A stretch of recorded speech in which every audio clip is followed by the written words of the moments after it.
talkSPORT Sports Update, powered by the Nissan Van range. Score a winning hat-trick of performance, payload and price. Search Nissan Vans or head to your local Nissan Van centre. Good afternoon, I'm Max Scott here with your sports headlines. Thomas Tuchel says he's delighted to have Jude Bellingham back in camp. But after Morgan Rogers' strong performances for England, Jude will have to fight for his place as England's number 10. Rather than finding for the best players a position to just have them on the field, it's maybe better to put everyone in the best position and have a competition. At the moment, the competition is between the two of them. They're friends, so it can also be a friendly competition. Meanwhile, Tuchel said the culture he's trying to build in the national side is absolutely on the way. To build a brotherhood that everyone wants to join and to also build a competition and to open up a competition that everyone knows if I pull out from a 50-50 situation, the door can be closed because someone else takes my shirt, someone else takes my place. England's World Cup qualifier against Serbia is live on talkSPORT Thursday evening. Now, Australia are 2 bowlers down ahead of the first Ashes test, and there are questions over a third. Back up quick, Sean Abbott joins captain Pat Cummins on the sidelines. Our frontline seamer Josh Hazlewood's also had a scan on a hamstring problem, but Cummins reckons Hazlewood should be OK for Perth next week. He knows his body really well. All the guys that have been playing for a while do. So, I think he was a little bit worried, wanted to get it checked out when he got back. Again, I only saw him briefly, but I think, he was a bit more happier afterwards than he was going into the scan. Meanwhile, Ben Stokes has batted back questions over Joe Root, who's never scored an Ashes century down under. He's been in phenomenal form over the last 2-3 years, and I think that's in his words. He's not come out here to score 100 in Australia. He's come out here to contribute to this team winning. With just 9 days until the Ashes gets underway, there's loads more build-up on the talkSPORT Cricket YouTube channel. talkSPORT weather with QuickFit, your go-to destination for quality tyres from great brands like Continental. Visit your local centre or quickfit.com and book today. Rain moving from the south into central areas, wet across northern Scotland as well. Elsewhere, mostly dry with bright spells, windy in the north and southwest. Welcome to North London. Eubank Jr versus Benn on talkSPORT. Let's get ready to rumble! This is insane! Never seen anything like this! The winner by unanimous decision, Chris Eubank!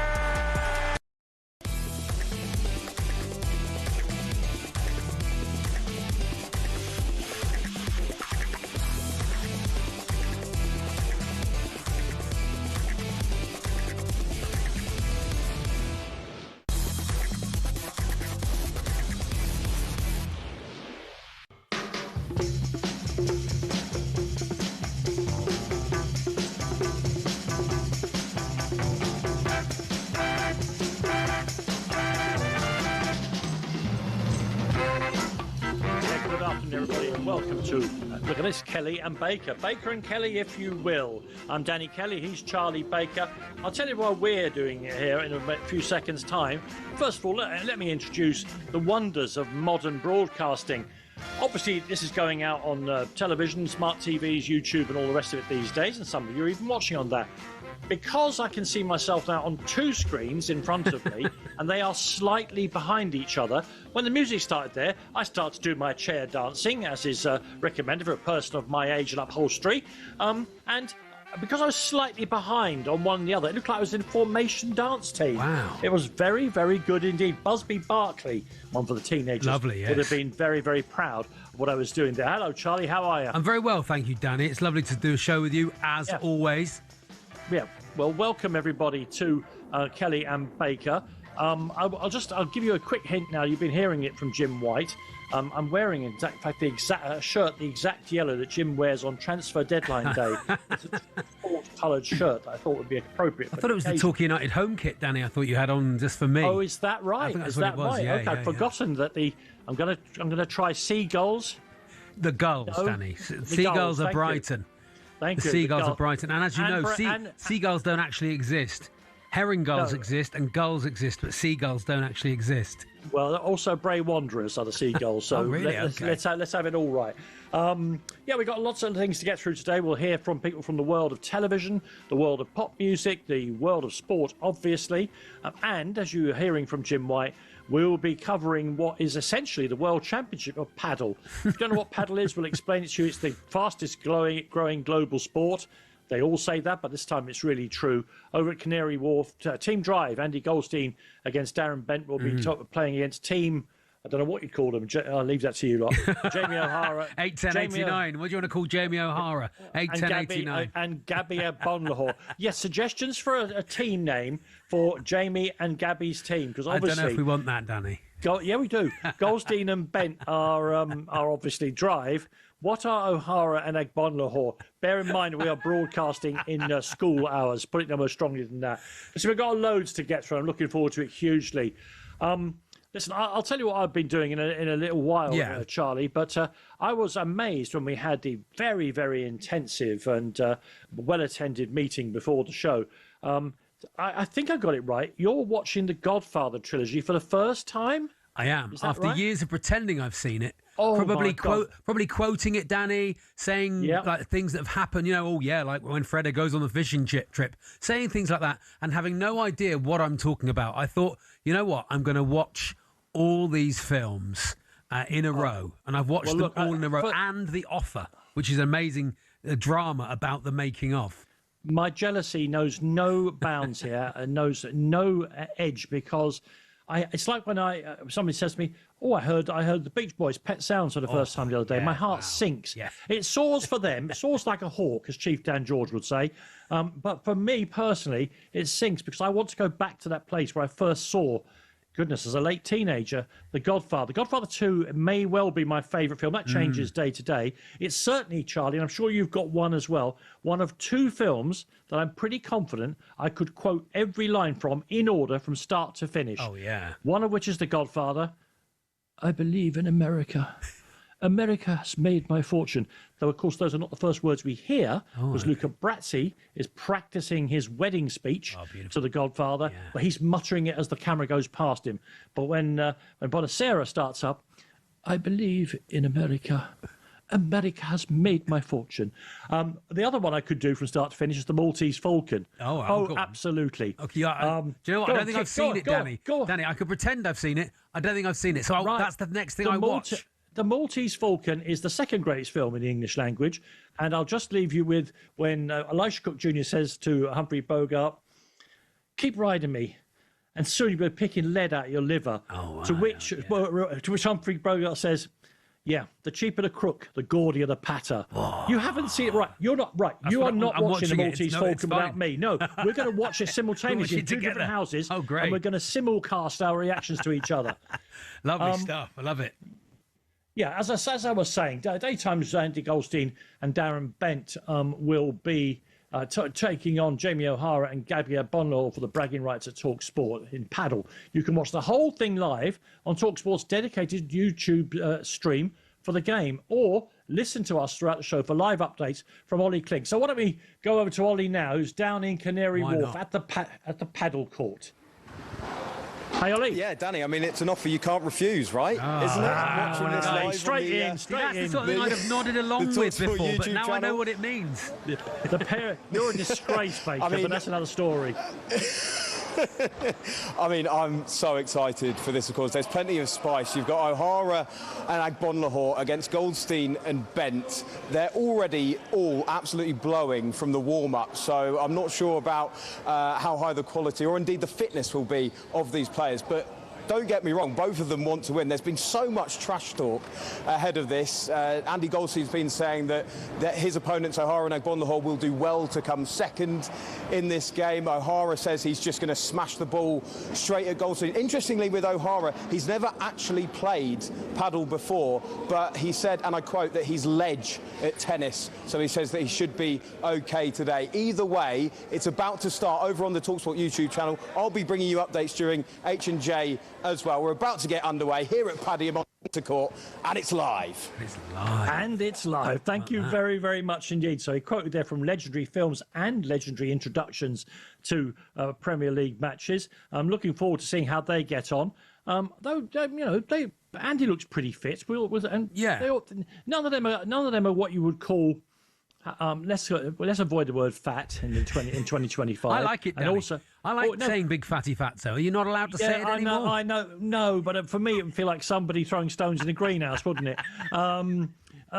Let's use a superbly upholstered, shall we? Okay, very nice. Yeah, okay. Yeah. But these sports people, Danny, they're good at stuff. They're good at sport. Yeah, hand-eye coordination. You've got Darren Benn with... he's going to be carrying Goldstein, if you ask me. I think Benty's very good at paddle.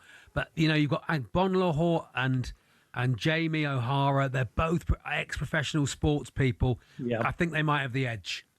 Listen, we'll go back and forth, and we'll explain, or we'll get Ollie to explain. We're far too important to be explaining things, Charlie. We'll get him to explain the explosion, and there's no other word for it, of paddle across the world. 15 months ago, I'd never heard of it. Then Pedro Porro, I know the Spurs fullback, I noticed him, he left a press conference tapping his watch saying, I've got to go and play paddle. And then I came over to London to do a run of H&Js. You were with me for some of them. I was. And Georgia, the assistant producer, could talk about nothing other than paddle. And of course, like you with the Godfather, I nodded along. I had no clue what the woman was talking about. Not the foggiest. Just to let you know, I've been watching the World Under-17s Championship. Oh, yeah. Guess where it's in? It's in Qatar. Is it? Where is it next year, Charlie? I'm testing your knowledge here. I've absolutely no idea, Danny. Where is it next year? Qatar. Oh, right, okay. Guess where it is the year after that? In Qatar, is it? They love the Under-17s football. They've got the next 5 years. But it's interesting because it's following, in some ways, the format for the upcoming World Cup in America, Canada and Mexico. In that 48 teams are taking a month to get reduced to 32. But more importantly, and interestingly, the coaches have got a challenge. They've got two challenges in the game where they ask VAR to look at something. And I watched today's game. 1.5, is it, Danny? Yeah, I think so. I noticed the Republic of Ireland's coach, they were playing Paraguay, I think. Yes, that beautiful red and white striped kit. He appealed late in the game, for a video review for a handball.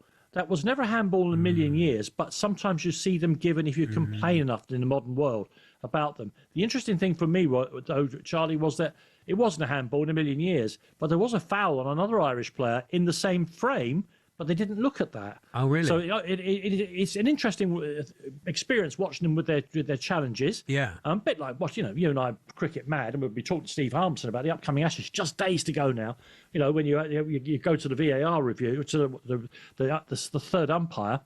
But it's different in football. There isn't those natural time breaks and all the rest of it.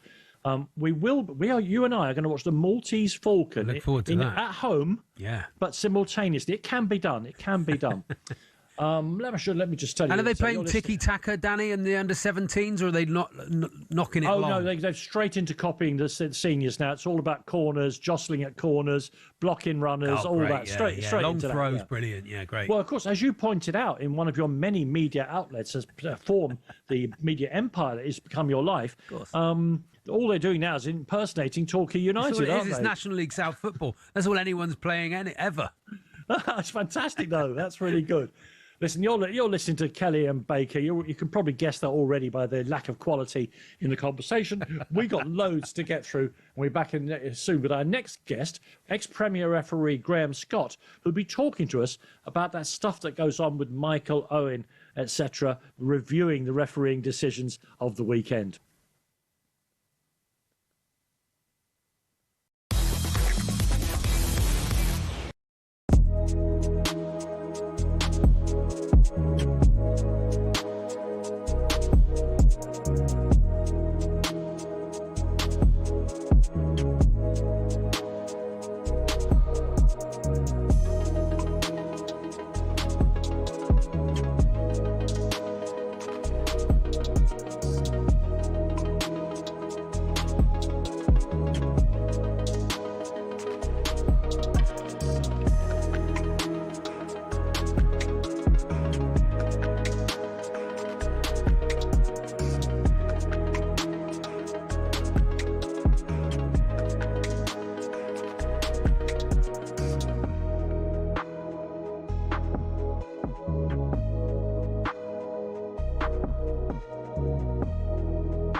Benn on talkSPORT. Let's get ready to rumble! This is insane! Never seen anything like this! The winner by unanimous decision, Chris Eubank! This is a moment in time that we will never forget. And the final scene absolutely delivered. We'll catch you next time.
And I raised my daughter in the American fashion.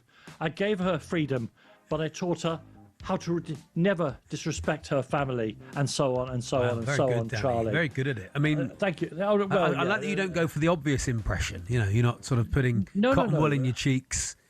No. This is Bonacera, isn't it? This is, oh yes, of course. And one day I will call on you.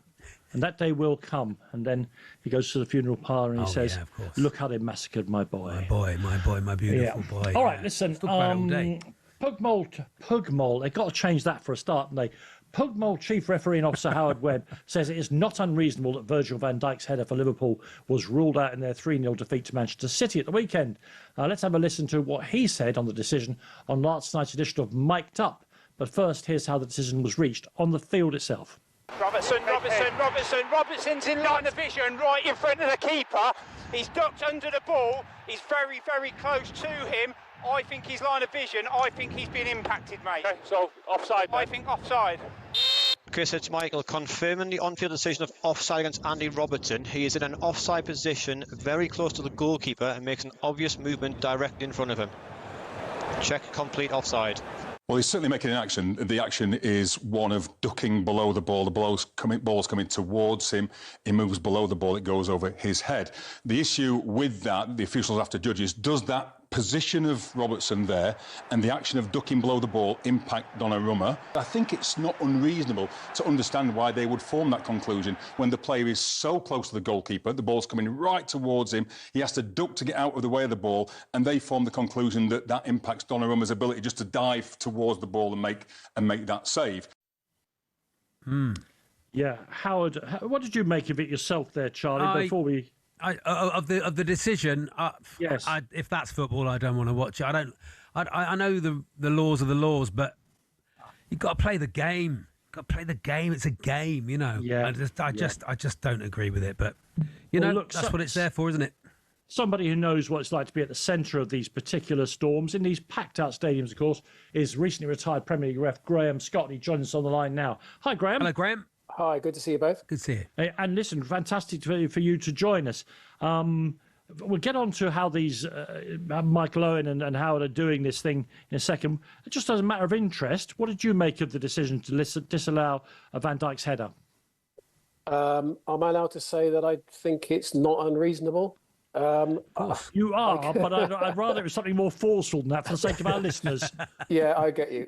No, I mean, I'm in the camp of I think it should be a goal. I think in the technicalities of the law, there's no actual evidence that Robertson has an impact on the goalkeeper's ability to save the ball, and that's what the law is trying to cover here. But you put into that situation where on field it's very, very difficult for the assistant to be absolutely sure because he loses depth of vision from about 40, 50 yards away, the precise precision of Robertson and why he is, where he is, sure. The impact that he's likely to have had. If you're refereeing, you are looking at 16, 17, 18 players. You're not looking at the minutiae, where the goalkeeper's put his right foot, his left foot, whether he's dived straight away, whether he's paused slightly. You're taking your assistant's word for it, and rightly, you've got no choice but to.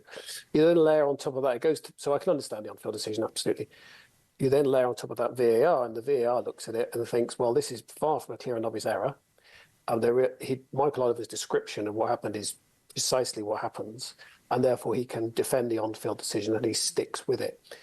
So I do absolutely get why they are where they are, even though technically I would say, a better decision would be a goal. Okay, well, you two will allow me to say that I think it's reasonable for me to disagree with you both, but not for the reasons. I think within the laws that are currently framed, it's a perfectly, to use that word again, reasonable decision. But the truth of the matter is, if you're that close to a goalkeeper in a 6-yard area, in an offside position, I don't understand this thing now, pretending that he's not interfering. He's offside in the old rules, and I'm not an old man shouting at clouds. I understand we have to keep updating these things, but the truth of the matter is, whether you like it or not, he is interfering with play because Donnarumma has got the possibility until 50th of a second before it passes the ducking frame of Robertson, that it will hit Robertson somewhere. Now, I see experts saying, but he already planted his foot to make his dive. He's one of the best goalkeepers in the world. He's been known to change direction. This would be so much simpler. I know that the old rule was kind of clunky and was causing problems, but at least in the penalty area, if you are offside, just call it offside. Get on with the game, and then we will stop having metaphysical discussions about people's possible intentions, all the rest of it. But really, I think the interesting thing, Graham, is in recent months, a couple of seasons now, we've had Howard Webb going on with Michael Owen. You were an active referee, and you are an ex-referee now. What's it like to watch, I guess you'd have to call him your boss, unpicking your performance in not just that can happen, everyone gets poor performance reviews, but in public? Yeah, exactly. And I think if the analogy I'd give to you is if the head of talkSPORT went on national TV on a program that was broadcast around the world and was asked to comment on your show, you'd expect him to say that you're very good at your job and that he'd defend you, he'd support you. Yeah, and we'll give exactly. You're not expecting to be every little mistake you might have made to be picked over. And you have on Friday on this very show, you have clips of the week where you ridicule people who make mistakes, because we can all make them. We can all say the wrong word at the wrong time and just get a bit garbled. So it isn't easy. It's not much fun, but it has been instructive. So if we go back to the most egregious error we've had, which was the Tottenham-Liverpool game where the goal was wrongly disallowed for offside, that was a massive learning point for all of us. And broadcasting that actually helped that. It shone light on it, and it showed us that what we were doing simply wasn't good enough and needs to be much more professional. If you look and listen to the comms on that clip from the weekend, the calmness and the conciseness of those communications are really, really good. People just don't like the outcome. It's interesting that the three of us here discussing it, it's 2-1, that it's a goal. Well, that's pretty much how it looks to me. Every poll I've seen shows it as 2-1 as a goal. So VAR isn't there to adjudicate on 2-1s. It's there to adjudicate on 95%, on 90%, on ones that everyone would agree with. So, we are in a bind over this because people don't like VAR. They choose to scrap it until they see a decision they don't like. Then they say we want more of it. And all the while we're stuck in that conundrum, I don't see what the solution is. Can I ask you a really personal question? Are you glad you're out of it? Yes. I didn't. I've been on the show before. I found being VAR unenjoyable. It's very difficult, and it talk about thankless. There are lots of people with more difficult jobs. There's lots of jobs that I clearly would never want to do, and I don't want to. Again, I don't want people tuning in their tiny violins, but equally, it is not something anyone can find pleasurable, I don't think. Well, listen, you've written a brilliant piece about it, I think, in the Telegraph today. Is it Telegraph? Yes. I advise anybody who's been listening to this, there's much more stuff, particularly your stuff about social media. Really, really interesting. Go and read Graham Scott's piece online about in the Telegraph. Really, really interesting about some of the dilemmas people like Charlie Baker put referees in with their constant carping about decisions. Meanwhile, I'm watching Thank you, Graham. Thank you so much indeed. I'm watching the Padel live from, Canary Wharf on the YouTube channel. Oh, you're the one. one. Look great. They look really good at it, all of them, I have to say. Let's go over and see how the match has started and join our commentator. It's Ollie Klink. Certainly not a paddle racket from what we've seen so far. So 4-3 now to Bent and Goldstein, moving ahead in this first set.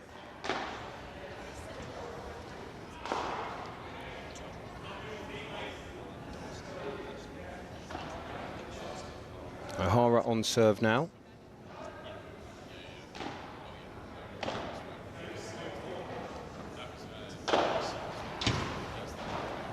That's too long from Agbonlahor. O'Hara was saying during the warm-up, underestimate me at your peril. He then said, story of my life. I think he might have been talking about potentially his time on Celebrity Big Brother.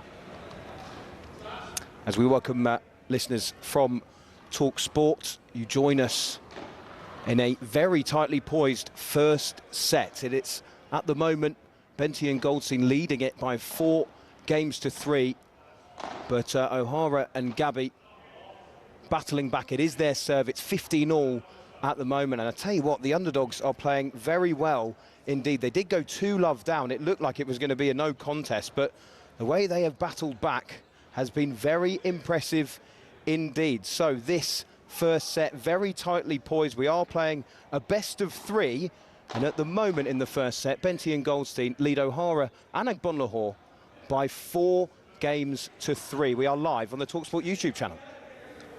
Wow. Yes. Well, I'm actually watching this simultaneously on YouTube. Okay, and the way the camera is set up, the 2 players at the far end wearing dark kit are quite small. And at one stage there, I thought, God, he's moving quite slowly, isn't it? But it was a fly who landed on my screen and was moving left to right. It does look a bit like it's being filmed on a Ring doorbell, Danny. Well, no, the courtside shot is pretty good. That one there where there appears to be a building site in front of the main shot is not so good. We'll get more from Ollie, who I don't think had been tipped the wink that he needs to go into radio mode immediately. But so far, very, very close. Although I can tell you, I'll bring you right up to date now. They just a broken serve there. So O'Hara and Gabby Agbonlahor 3, Benty and Goldstein 5. Benty and Goldstein serving for the set. You're listening to Kelly and Baker on talkSPORT, and I think this is one of the great sporting occasions, unless I'm very much mistaken.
What football ground are you thinking of when someone says this? Really tough place to go. Difficult place to go. Such a tough place to go. It's a tough place to go at the moment. It was a really difficult place to go. But what are the toughest places to go, really? We've had a look.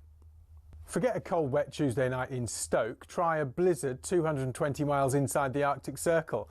When Chelsea lost at Tromsø in Norway in the Cup Winners' Cup, a massive snowstorm hit at half-time. These two boys and their brooms were absolutely no match for it. We're staying in Scandinavia for Scotland's toughest away day on the side of a cliff in the Faroe Islands in Euro 2000 qualifying. The pitch at Toftir was like a cow field, never mind those gale force winds. The Faroe Islands part-timers equalised in stoppage time. Cue Scandi scenes. But away trips don't come tougher than playing Bolivia at altitude in La Paz. Or so we thought. The Bolivians have now taken home advantage to another level, literally 500 metres further up the Andes to the country's highest city, El Alto, 4,100 metres above sea level. Meanwhile, the loudest stadium in world football officially is the Ali Sami Yen, where Galatasaray fans set a world record of 131 decibels. That's louder than Motorhead. But our most intimidating away day is in Wales. Prison team HMP Prescoed was briefly kicked out the Gwent League over concerns about young opposition having to go in there. Now that's a tough place to go.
Get in the ring to win on talkSPORT.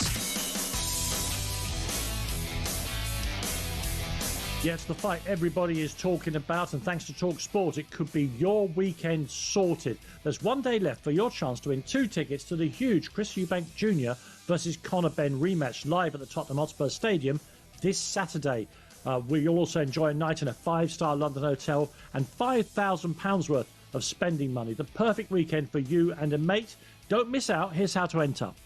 18 plus, UK excluding Northern Ireland. For a chance to win, text the word BOX to 83338 and you're in the draw. Text costs £2 plus 1 standard network rate message. You must have the bill payer's permission, or you can enter for free by calling 0330 880 3338. All entries must be received by the 13th of November at 1 p.m. and you need to answer our call to win. This is a talkSPORT limited promotion. Full terms and conditions at talksport.com.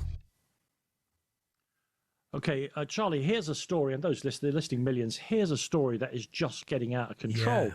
Regular listeners to Trans-Europe Express will know that 2 weeks ago, or less than 2 weeks ago, the Turkish FA suspended hundreds of referees because it was found that they had open and current betting accounts.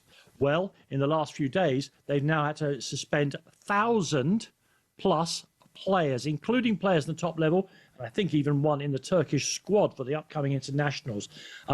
He's been really helping us understand all of this, and so I'm delighted to say friend of the station, Çetin Cem Yilmaz, joins us now, Turkish football journalist. Hello, Çetin. How are you?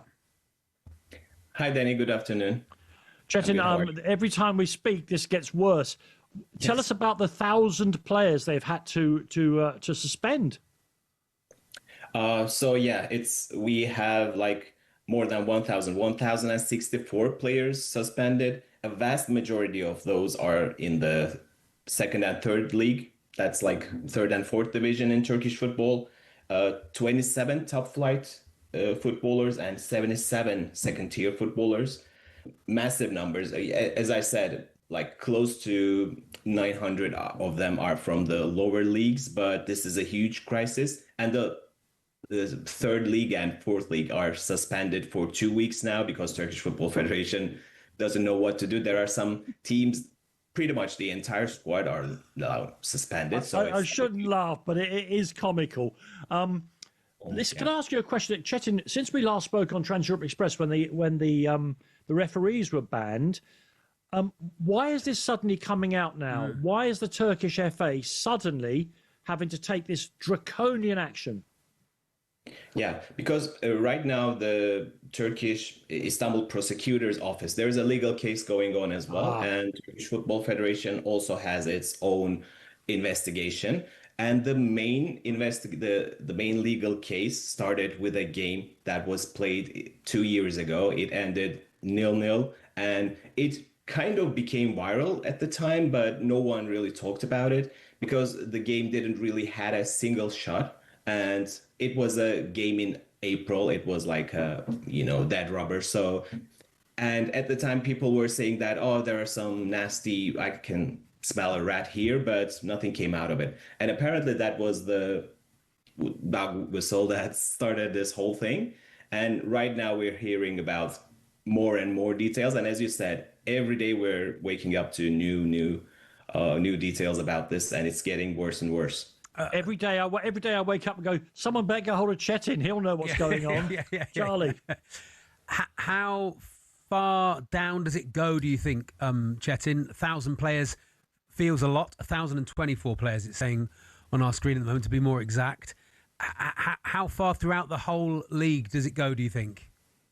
So the thing is, right now, the Turkish Football Federation releases the list with a full list of names and teams, and there isn't much context.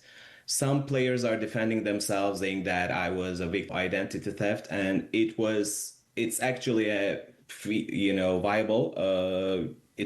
I will get to that in a minute. And some players say that I had placed a bet maybe once 4 years ago, something like that. But there are actual players that was involved in hundreds of bets as well. Right now, we don't have details that's separating the two, but we are learning more every day. And I think that Turkish Football Federation is also learning more every day because they're also catching up with the legal case that has started like 2 years ago. I mean, among the statistics I read was that one player had placed 18,000 bets over the last few years. I mean, when does he sleep? When does he eat his lovely pita bread and salad? I just don't get it.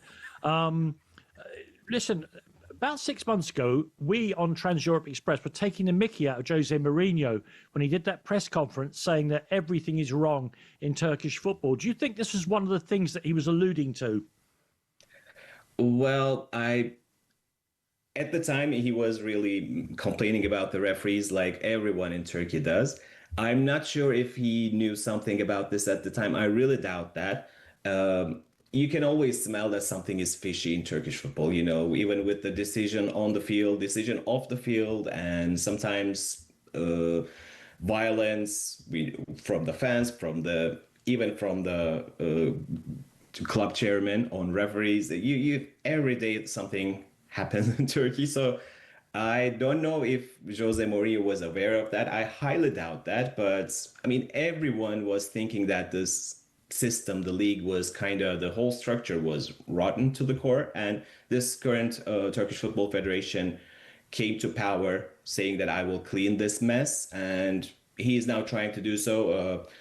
I don't know how far we'll go. And I don't know because in Turkey, there's always this tribalism. When you hit especially a big club, there is a repercussion.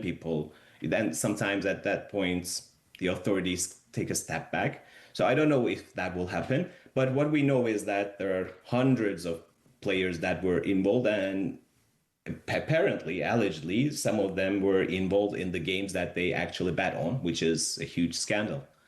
And it's 27 Super League players have been suspended. Galatasaray, top of the league, playing really well in the Champions League as well. It'd be a shame if could the league be suspended? How can you see this playing out, Chetin? Actually, at the moment, I don't see the Super League, the top flight, to be suspended because the players that were released aren't like, big players, that big actors. One of the biggest names is Eren Elmalı. He was a national team squad player and he was removed from the team. And it's not officially revealed, but it's believed that he placed some bets like 4 years ago, and it's not during his time at Galatasaray. And the same kind of happened with Beşiktaş as well. They have 2 players that were involved, but they believe that their Turkish ID number was stolen, and the betting activity doesn't line up with their, bank account, phone numbers, stuff like this. And they are going to defend themselves. And from what we know, it doesn't look like the Super League has been affected vastly. But as I said, as Danny said, we are waking up to new and terrible news every day, so I cannot say fully. I was just trying for Danny to sign Victor Osimhen until the end of the season. Yeah. Chetin, listen, we rely on you for inside knowledge of all this that's going on. Don't close down this line in case anything happens in the next 2 hours. And we hear that the Turkish Football Federation have suspended themselves because of their betting activities. Look, we love Turkish football because there's great clubs, fantastically mad support for all these big clubs, and this stuff. We have 3 of these stories every week on Trans Europe Express. Join me and Andy at 9 o'clock more Sundays. Chetin's usually on to try and explain what's going on. Now, thanks to him for joining us here on Trans Europe Express on Kelly and Baker. Next up, Charlie and I are both mad for the cricket. We're pawing the ground for the Ashes. Less than 10 days to go now before it starts. Steve Harmison joins us next.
London, Eubank Jr versus Benn on talkSPORT. Let's get ready to rumble! This is insane! Never seen anything like this! The winner by unanimous decision, Eubank! This is a moment in time that we will never forget. And the final scene absolutely delivered. We'll catch you next time.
Yeah, cricket. Yum, yum, yes, yum. please. Ashes cricket very, very soon. First, though, let's get back to Canary Wharf, where the Padel match between Drive and O'Hara and Bonlahor is deep, deep, deep into the second set. Reporting for talkSPORT on this British Broadcasting First, Ollie Klink.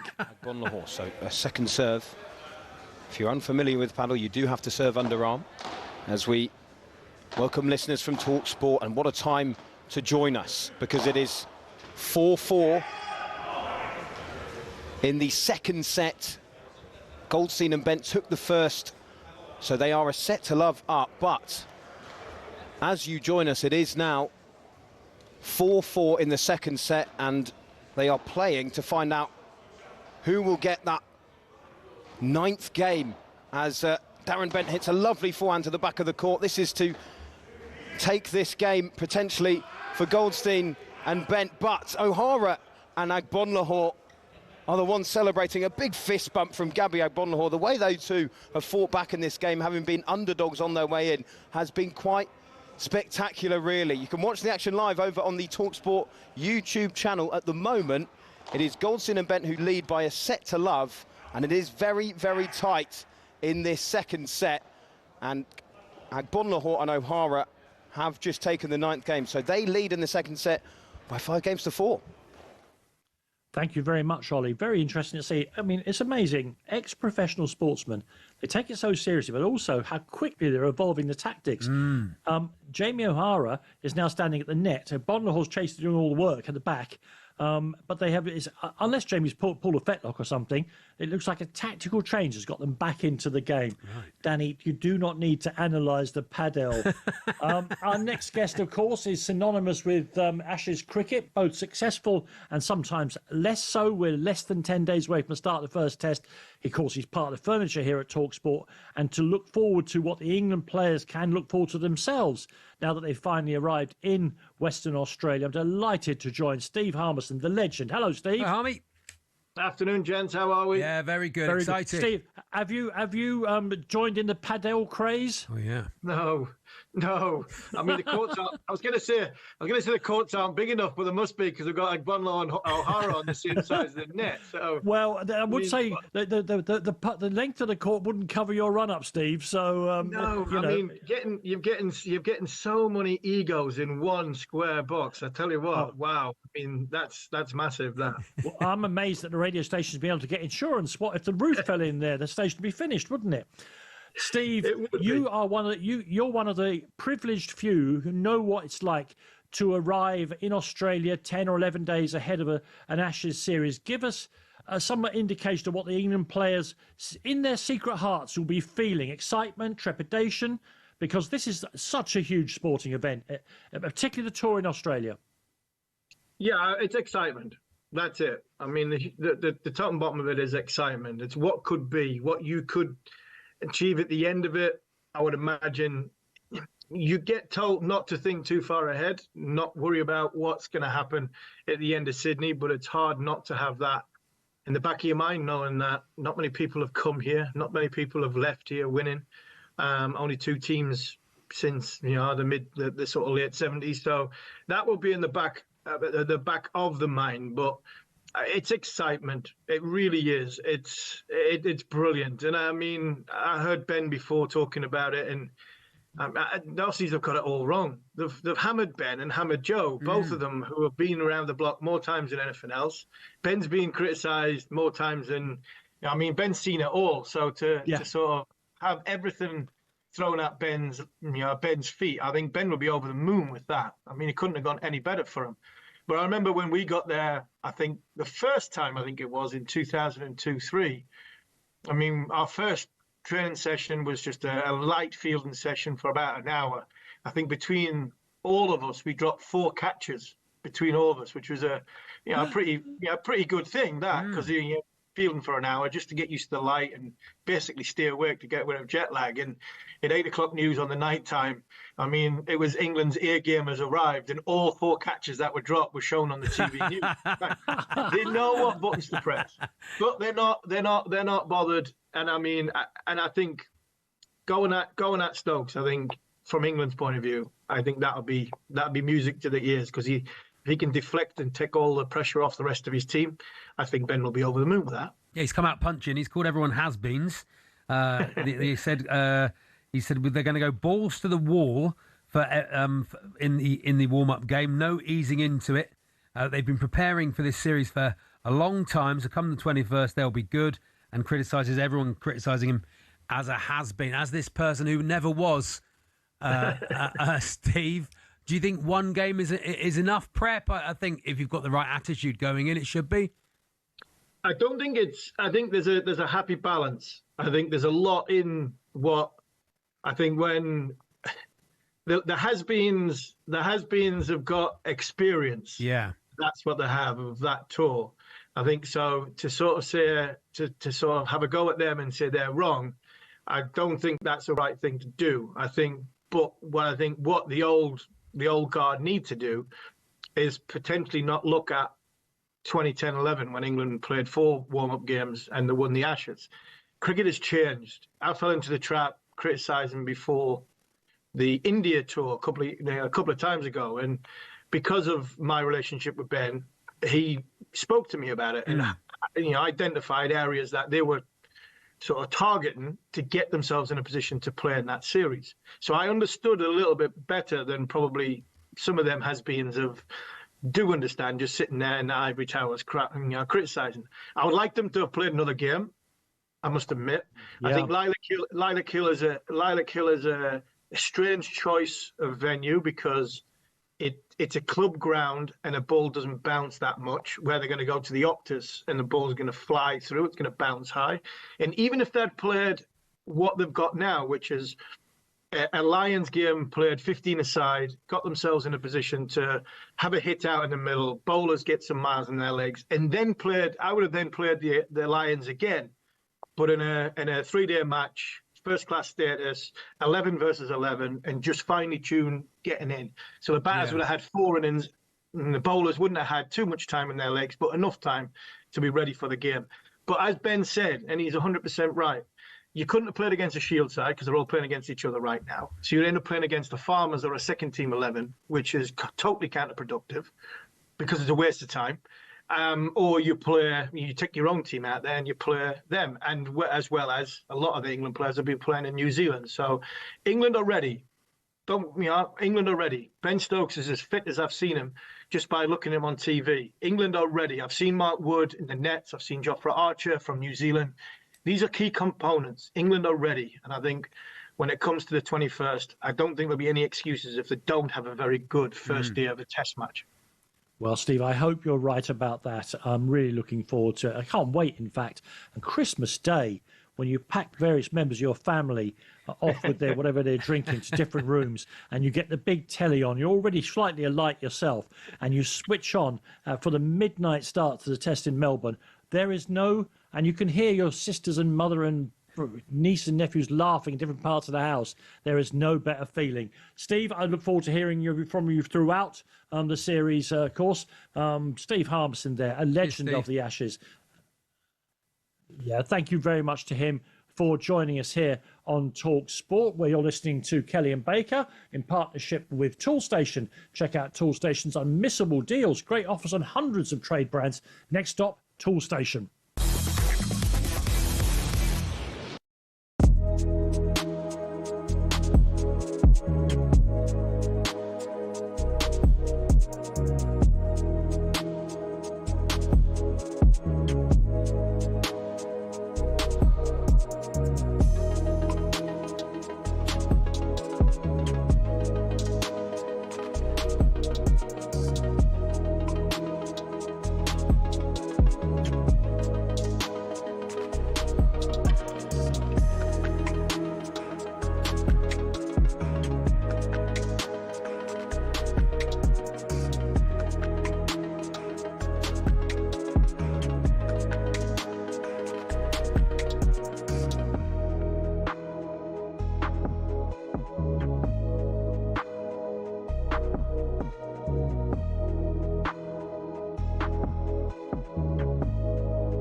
Yeah, loads to get through here on Kelly and Baker in the next 2 hours, including we'll be talking about football, endurance events and much else besides. So we'll get the very latest from the England camp, where I think our correspondent Faye Carruthers is rushing breakneck back from the press conference with some very interesting quotes from Thomas Tuchel as well. Before any of that, though, we should get some news and sport headlines for you, and they come to you now from Max Scott.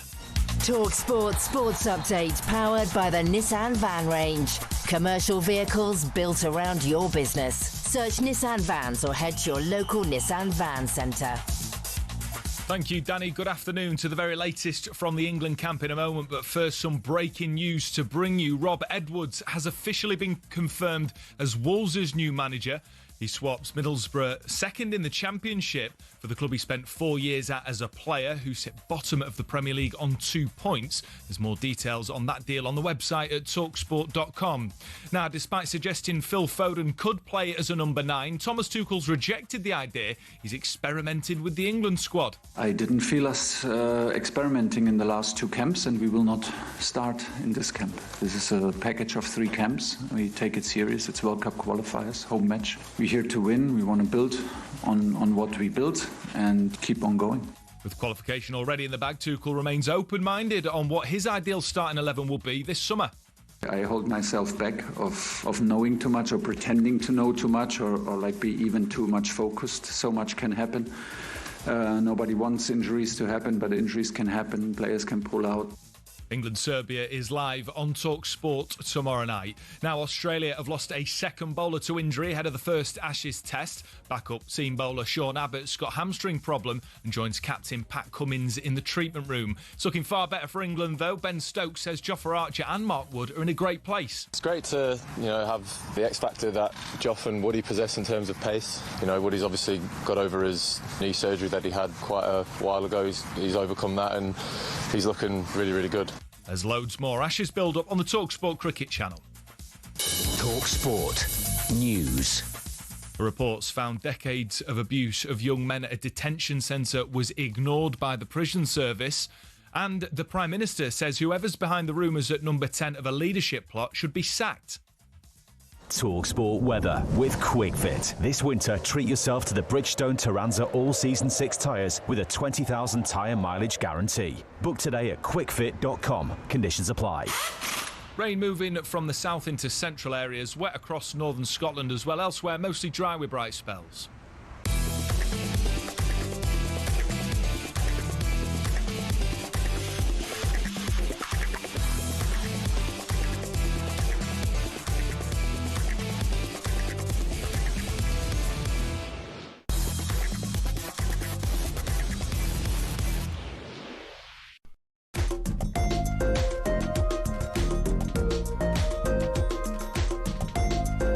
Welcome back to the second hour of 3 of today's edition of Kelly and Baker. Well, you heard the big news there, everybody. That's Rob Edwards is the new manager of Wolves. We'll get all the details of that very, very soon. But welcome back, as I say, to the second hour. I'll give you the full lineup of things we'll be doing very, very soon. First, though, we need to return to the Padel at Canary Wharf, where the game is over and Ollie Klink can announce the winners of this historic match. It is a historic match indeed, Danny Kelly. The inaugural talkSPORT World Padel Championships has been won by Andy Goldstein and Darren Benn. Team drive just Darren Benn. In straight sets. Let me speak to the losers, though. First of all, Jamie O'Hara and Gabby Bonlahor. Jamie, what went wrong today? Well, I would have to say nothing went wrong. I think me and Gabs put in a great performance. First time I've ever played the game. But look, Andy Goldstein was a passenger. Right? He was just part of the team that had Darren Benn in it. This is shambles, really. He's top level. Gabby? First of all, I thought Jamie's first go, I thought he was outstanding. First go at Padel.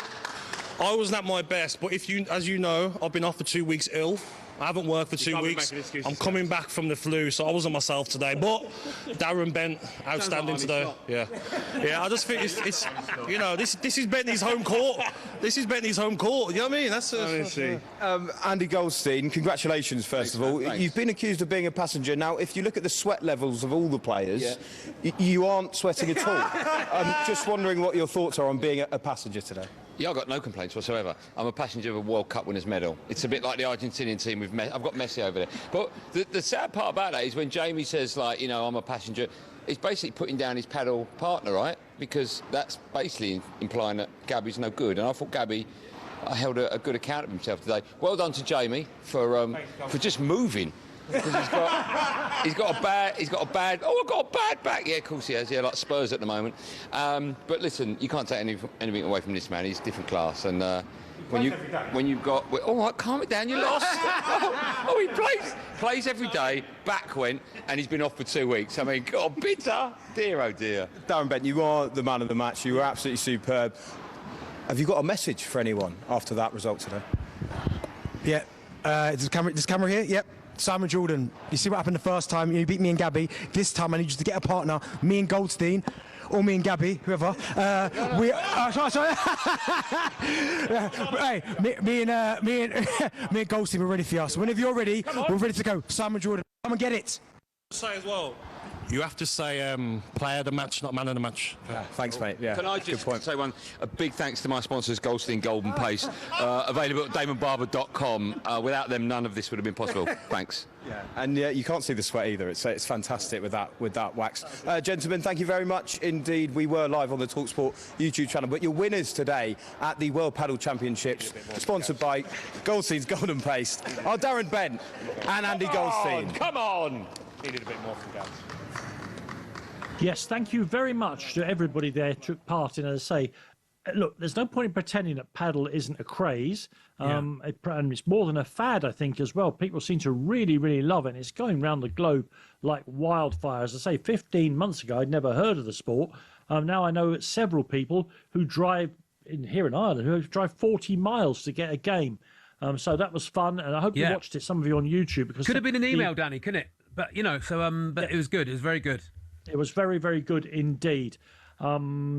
Okay, so we now have the news that Rob Edwards has been appointed the manager of Wolverhampton Wanderers. I mean, I have to say this, and I will say it again, 4 months after he joined Middlesbrough. Yeah. But, of course, he's a former Wolves player, and he lives in the area. I wonder what Wolves fans think about it. 03717 223344. A really, really difficult few months ahead for Wolverhampton Wanderers after they appear to sell their best players and then replace them with, who are these lads? I'm sure they're all very good players. So give me a call now. 03717 223344. What do you make of the appointment of Rob Edwards as the new manager of Wolves? Yeah, he's obviously a good manager, Danny, isn't he? And we had on our Saturday show, me and Max, we had Jackie Oatley on Saturday, a big Wolves fan, obviously expert sports reporter. She was saying that Rob Edwards lives in the area. Obviously, has the Wolves history. He was doing some work for the clubs 5 or 6 months ago, some Q&As and some some PR sort of stuff. So obviously wanted to be involved in the club, because you do go, why would you leave a team with an upswing of momentum for one that is obviously on the downswing? And as we saw when he was at Luton, he was good at forward momentum and upward movement. And when they went down, he didn't quite cope as much. So I do wonder if there's something in his contract that is when they do get relegated, he's sort of guaranteed another year. But we know football doesn't work like that. Well, I think the length of the contract suggests that they may, and Wolves fans won't want to hear this, may already be planning for that relegation.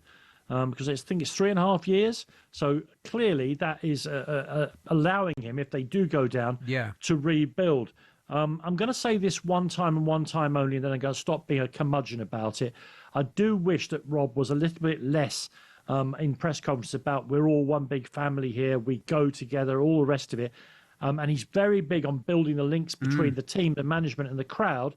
I think it leaves a bitter taste in my mouth then if I was a Middlesbrough fan, that after all of that, the first chance he gets to jump ship, albeit to a club with which he has associations, he's off ski.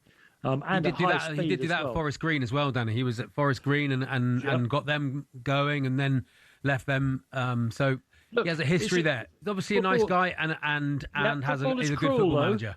And football's cruel, but to the fans, just don't be building up that whole picture of yourself if at the back of your mind you're planning or hoping that something else comes along in the near future. It's kissing the badge in the transfer window, isn't it, Danny? And exactly that. Listen, the number again is 03717 223344. One more time, 03717 223344. Want to hear from Wolverhampton Wanderers fans, Borough fans too, about the news that Rob Edwards has gone now and is ensconced at Molineux. Our next guest, Ben Jacobs, has got a load of stories to tell us about, but it also brings us the very latest on this managerial change in the Premier League. You're listening to Kelly and Baker. This is talkSPORT. You're the listening millions, and that, I've been told by an Act of Parliament, is the perfect arrangement.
talkSPORT.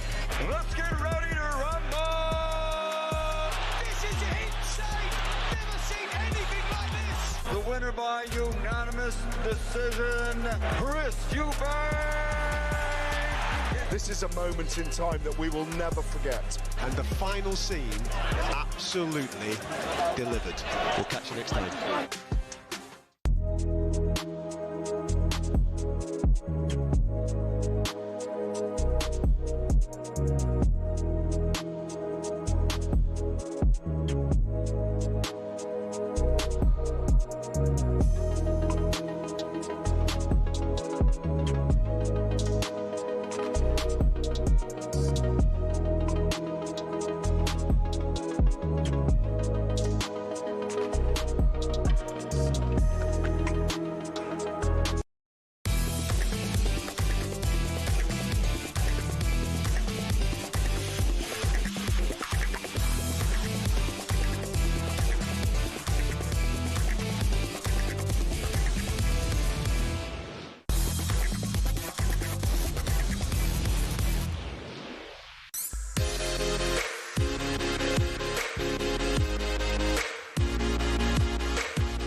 Yeah, let me just remind you, you're listening to Kelly and Baker on talkSPORT in partnership with Toolstation. Check out Toolstation's unmissable deals, great offers on hundreds of trade brands. Next stop, Toolstation. Next up for us is a caller, 03717 223344. We're joined on the news that Rob Edwards is the new manager of the Wanderers by Wolves fan Dean. Hi, Dean. Hello, Dean. Hello. So, I suppose a change had to be made. What do you make of the appointment of Rob Edwards? I think it's ridiculous, and the whole thing is just really silly.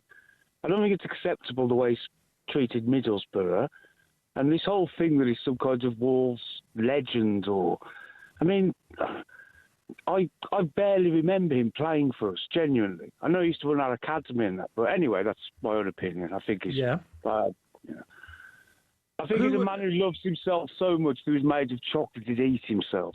Right, okay. Okay, had you got, I mean, that is pretty stinging stuff, but had you got a preferred candidate? Oh, well, to be honest with you, I have no preferred candidate, but I've always felt it was inevitable that Big Sam would manage Wolves one day. Wow. That wouldn't necessarily be good, but he'd have the best chance. This is a terrible team. You know, there's problems with the owners, whatever. I don't think... Rob Edwards, if he's a genius, then fair play, but he isn't, so he won't be. So, you know, do you think then, Dean, do you think, as I suspect, that he's been appointed partially because of what he did with Luton in the lower leagues and with Middlesbrough, that you're already planning for life after relegation? Well, I'd imagine. Our owners are a little bit shambolic, but I know people will rant about that. But it seems almost inevitable they will be relegated. But, you know, just because he did it once with Luton, he did then get relegated and then basically got relegated to the third division or whatever it's called now, League One. So, yeah, you know, his CV's not magnificent, is it? Oh, we are. Listen, Dean, too happy thank about you. it, Rob. No, he doesn't. He doesn't sound happy about it. No, he doesn't remember Rob Edwards' one goal. 100 appearances and one goal. I noticed for Wolves, Danny. Yeah, I don't think he was there to be a striker. But Dean, obviously, he's left very little mental footprint with our friend Dean, has he? If you've got a different view, or if you want to back up Dean's view, and you're a Wolves fan, 03717 223344. Middlesbrough fans. I know it's tricky to come on now because it sounds like you're crying over spilt milk. But what does it feel like when this happens? When somebody who's been there a couple of months just up sticks for a team who you may well cross over in the two leagues in the closed season. Especially as they're a team that give managers a chance, aren't they, Danny? They gave Carrick a long time. Been amazing. Have been amazing with the managers there. Some of them have got far more time than he deserved, in my not too humble opinion. Let's get more on this and other football stories from talkSPORT's Saudi correspondent, Ben Jacobs. Hello, Ben. Hello, Ben. Afternoon, guys. Listen, let's get your. I mean, any appointment in the Premier League at the managerial level is an important story.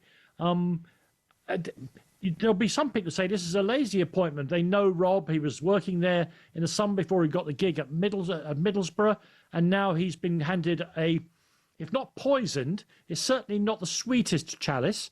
What do you make of the appointment of Rob Edwards?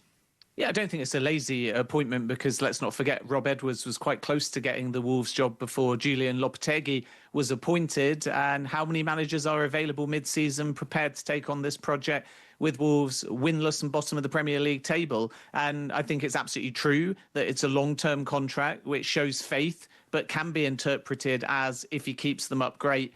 And if not, he's the right manager for the Championship as well. He knows the football club. I think I'm right in saying he was still living relatively locally, even whilst working for Middlesbrough and making a long journey, therefore, up there. And that would have been part of his consideration as well. And he has an emotional connection to the club. And he knows the owners who run their windows in a very specific way that's not everybody's cup of tea. So he's the right fit. And really, I think Wolves fans should be asking less about the manager and more about that fit word, because the ownership and the model hasn't changed. And maybe that's led to where Wolves are now in the Premier League table. Of course, losing Matheus Cunha, he was always going to be difficult to replace. And now Edwards is going to have to be backed in January. Otherwise, Wolves are going to be in big trouble.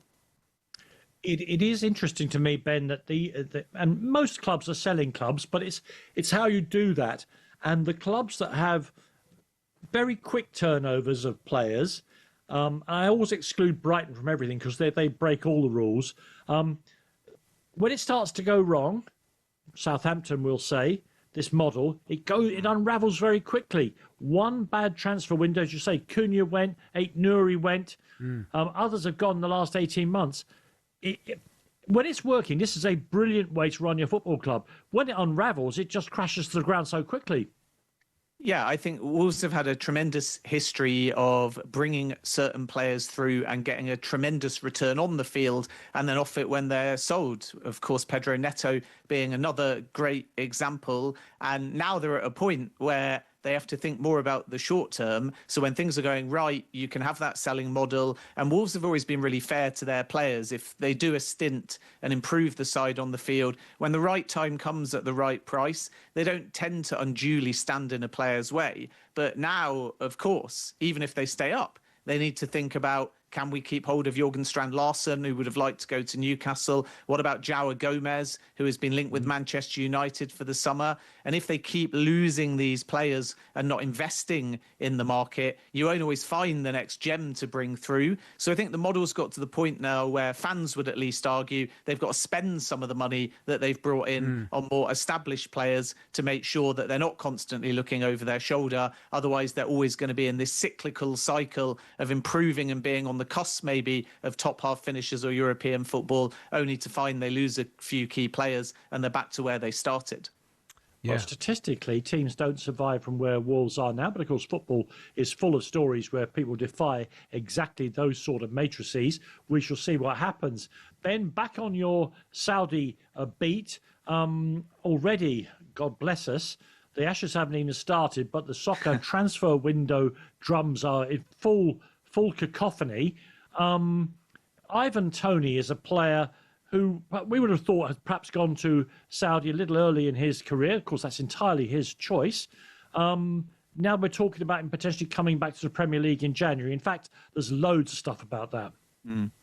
Yeah, I don't think it's as simple as Ivan Toney will leave in January because he'd incur a big tax bill. He's playing for Al Ahly, the defending Asian Champions League champions. And a new sporting director only came in a few months ago by the name of Rui Pedro Braz, who used to be at Benfica. And he's adamant that Toney must stay unless they can find a box office replacement in the month of January. So I think a lot of this will come down to Thomas Tuchel rather than the Premier League clubs that have made some inquiries. If he tells Ivan Toney, your only chance of making the World Cup is doing a loan or leaving permanently, the player may consider that. If he doesn't say that to Toney, I think it's going to be really difficult in January. You have West Ham desperate for a proven striker. They'll be there for Ivan Toney if the opportunity presents. Everton is a possibility. And the other interesting club to watch, maybe more for the summer than January, is Tottenham Hotspur. And I say summer because there's sort of a intertwining here between Spurs and Al Ahly. Toney went to Al Ahly, but long before him, they wanted Richarlison.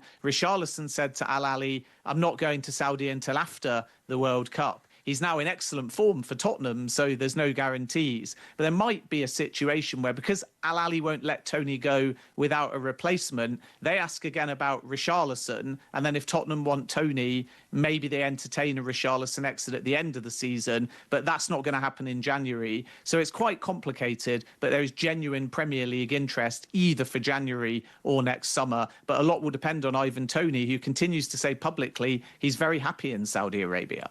Yeah, it doesn't look good for him with England, does it? Because, we are crying out for backup to Harry Kane. No one's put their hat in the ring. He seems an obvious replacement, but he's not playing at the level required, then probably, Danny, it's not going to happen. No, it's very tricky to say. Thank you very much indeed, Ben. Thanks, Ben. For joining us there. We cut Ben short because I want to hear from fans of Wolves and indeed Middlesbrough. Dave is a Borough fan. Hello, Dave. Hello, Dave. Hi guys, you all right? Yeah, good, thank you. Really good. What do you make of the? Well, just tell us what you're feeling at this precise moment. I think, like many fans of the Middlesbrough, it's not the fact that he's going; it's the way he's gone about it. He sold us like an idea, like we're in it together, one family and this, that, and the other, and then all of a sudden, first chance he gets, he's away, and he sort of distanced himself. At the Leicester game from the job, and then all of a sudden he's gone. It's not as if like the Riverside Stadium's moved since he signed for us like 4 months ago. It's still the same distance from his home. He knew that when he signed on, and we give him a lifeline to restart his managerial career, and he's just dumped on us. Yeah, I can't disagree with a word of that. I mean, I understand on a human level how he would respond to that, but if I was a Middlesbrough fan, I'd be quite just as upset as the word I can use on a public broadcast about what's happened. We know there's no loyalty in football, but you've got to see out 18 months of a contract to try and help. How's he done at Middlesbrough, Dave? He's done all right. He put us in a good position, but it wasn't exactly attractive football, I wouldn't have said. And good luck to him trying to get loyalty from his players when he goes to Wolves. I think that's what it is, Dave, isn't it? I think that's what's annoyed people a lot of the time. He goes in with this we're a family vibe about him, and then you can't keep doing that. You can't do that at every single club you go to and then leave early. It doesn't work like that, does it? Yeah, that's my feelings anyway. Any favourites you'd like to see go in there? Well, there's a lot of talk of Steven Gerrard. I mean, I don't know whether he's interested or not.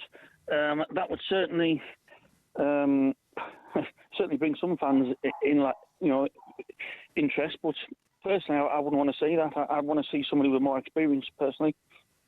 Okay, well, listen, thank you for Dave coming on. I imagine representing the views of quite a few Middlesbrough fans.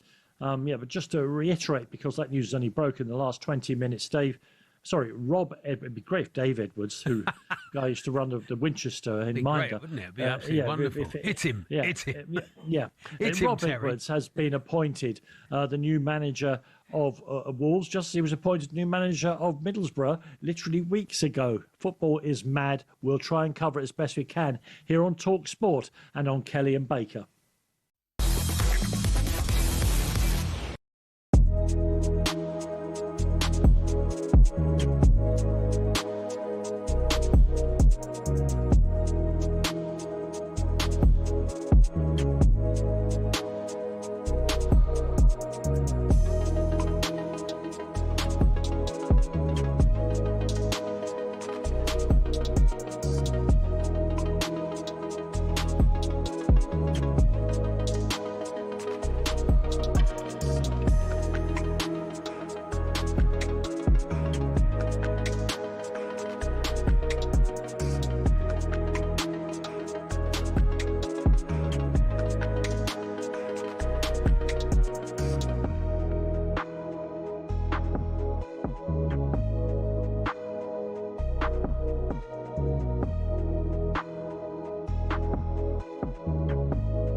When Sir Jim Ratcliffe took control of footballing operations at United, the Manchester-born billionaire was somewhat welcomed in as a homegrown hero, ready to save the club from the dark days of the Glazers. But in just 12 months, he became a punchbag for many fans. So what happened? Well, let's take a look and you can decide for yourself. Over the last 3 years, the club lost 300 million quid, and Ratcliffe rightfully committed to sorting that. But what seemed to get fans' backs up is the way he went about it. For example, talkSPORT understands staff lunch options at the Carrington canteen have been reduced to just soup and sandwiches, which the higher-ups at the club say will save them 1 million quid a year. Now, that might make sense for many who don't get free meals at work themselves, but it does get a little bit more picky than that. It was reported that after staff brought some stationery, they were ordered to send sellotape back because it wasn't considered to be essential. And the reward for being Steward of the Week used to be 50 quid, but that was scrapped and replaced by a paper certificate. But it's not just seemingly stingy decisions. In 2024 alone, Ratcliffe oversaw 250 redundancies, and more were announced at the beginning of 2025. Now, while there are people who acknowledge United's staff numbers are overinflated, it's the optics which aren't great.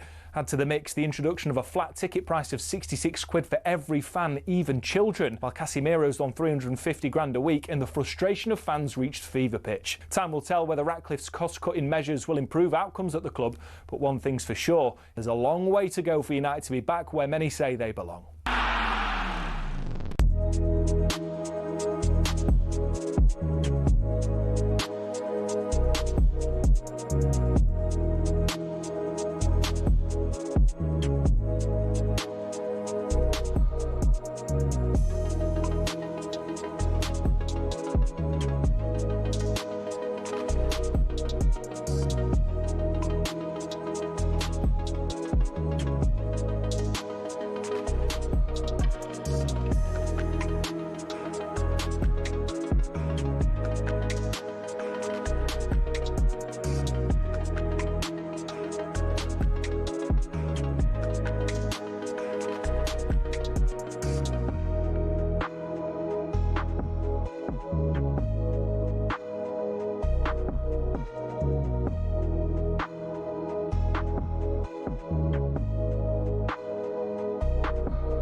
Yeah, this is Kelly and Baker in for Hawksby and Jacobs today. England very soon, but we started the show with a revelation that Charlie Baker has never seen The Maltese Falcon. Never seen it. To my mind, the second best film made in the English language, and one of which I know every single word of the script. For instance, Baker, go on.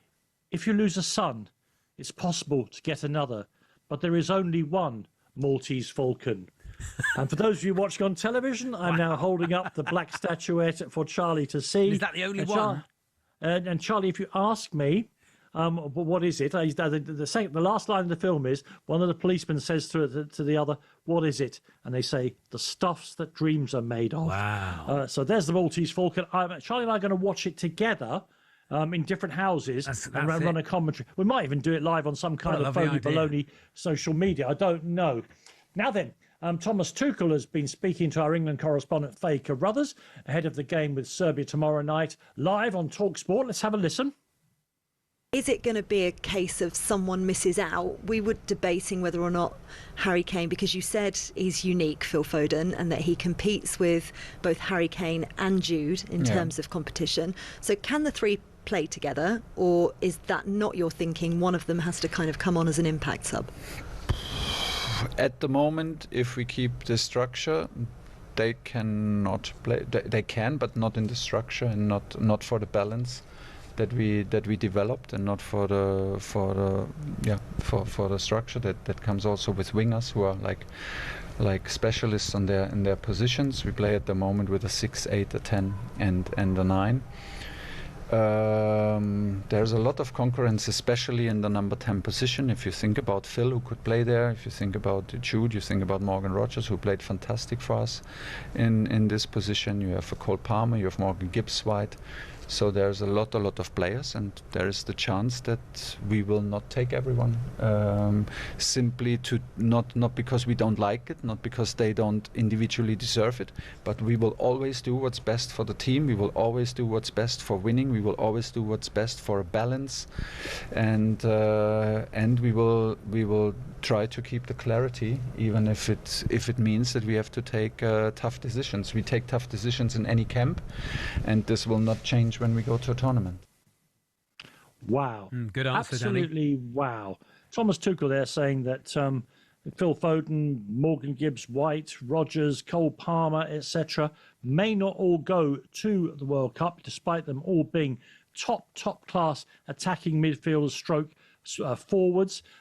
Very open, very clear thinking. Is he right? Is he right, or should he be trying to accommodate all the talent that's available in the Premier League into the England team? 03717 22 3344. What did you make of those comments from Thomas Tuchel? And who is he planning to leave behind when the plane takes off for America? 03717 22 3344. Watching that with great interest, I'm sure, and I'm so grateful to her for having rushed back to the studio from the press conference. It's Faye Carruthers. Hello, Faye. Lovely to work with you again. And you, Danny, and you, Charlie, as always. Wasn't quite a rush. I managed to grab a coffee. So. Right.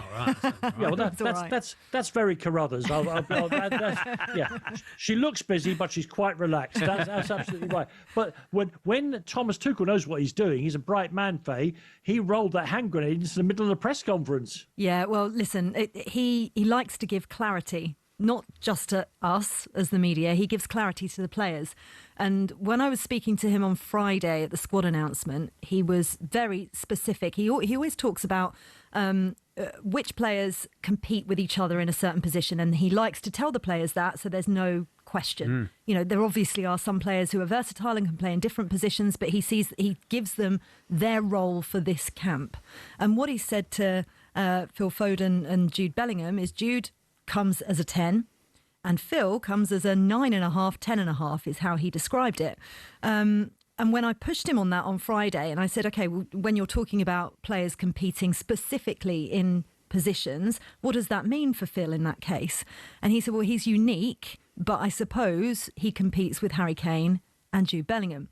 So I followed that up today with the question, can they play together? Because we've seen before they can, but we don't get the best out of them. They tend to get in each other's way. Yeah. What he wants from Phil Foden is to be hovering around centrally, doesn't see him as a winger anymore at all, hovering around centrally like he has been doing, more as an 8 probably for Manchester City this season, in and around the box, so the 18-yard box, and scoring goals that way on the half turn. That's what he said. But obviously, you know, we're used to Harry Kane dropping deeper into the 10 role. I think what he sees is the fluidity, but the answer that he gave me today is essentially I don't think they can play in the same positions, which means somebody has to be left out. Which is an honest answer, isn't it? And that's all we've always asked for, isn't it, Danny and Faye? We've always asked for, give us an honest answer, round pegs, round holes.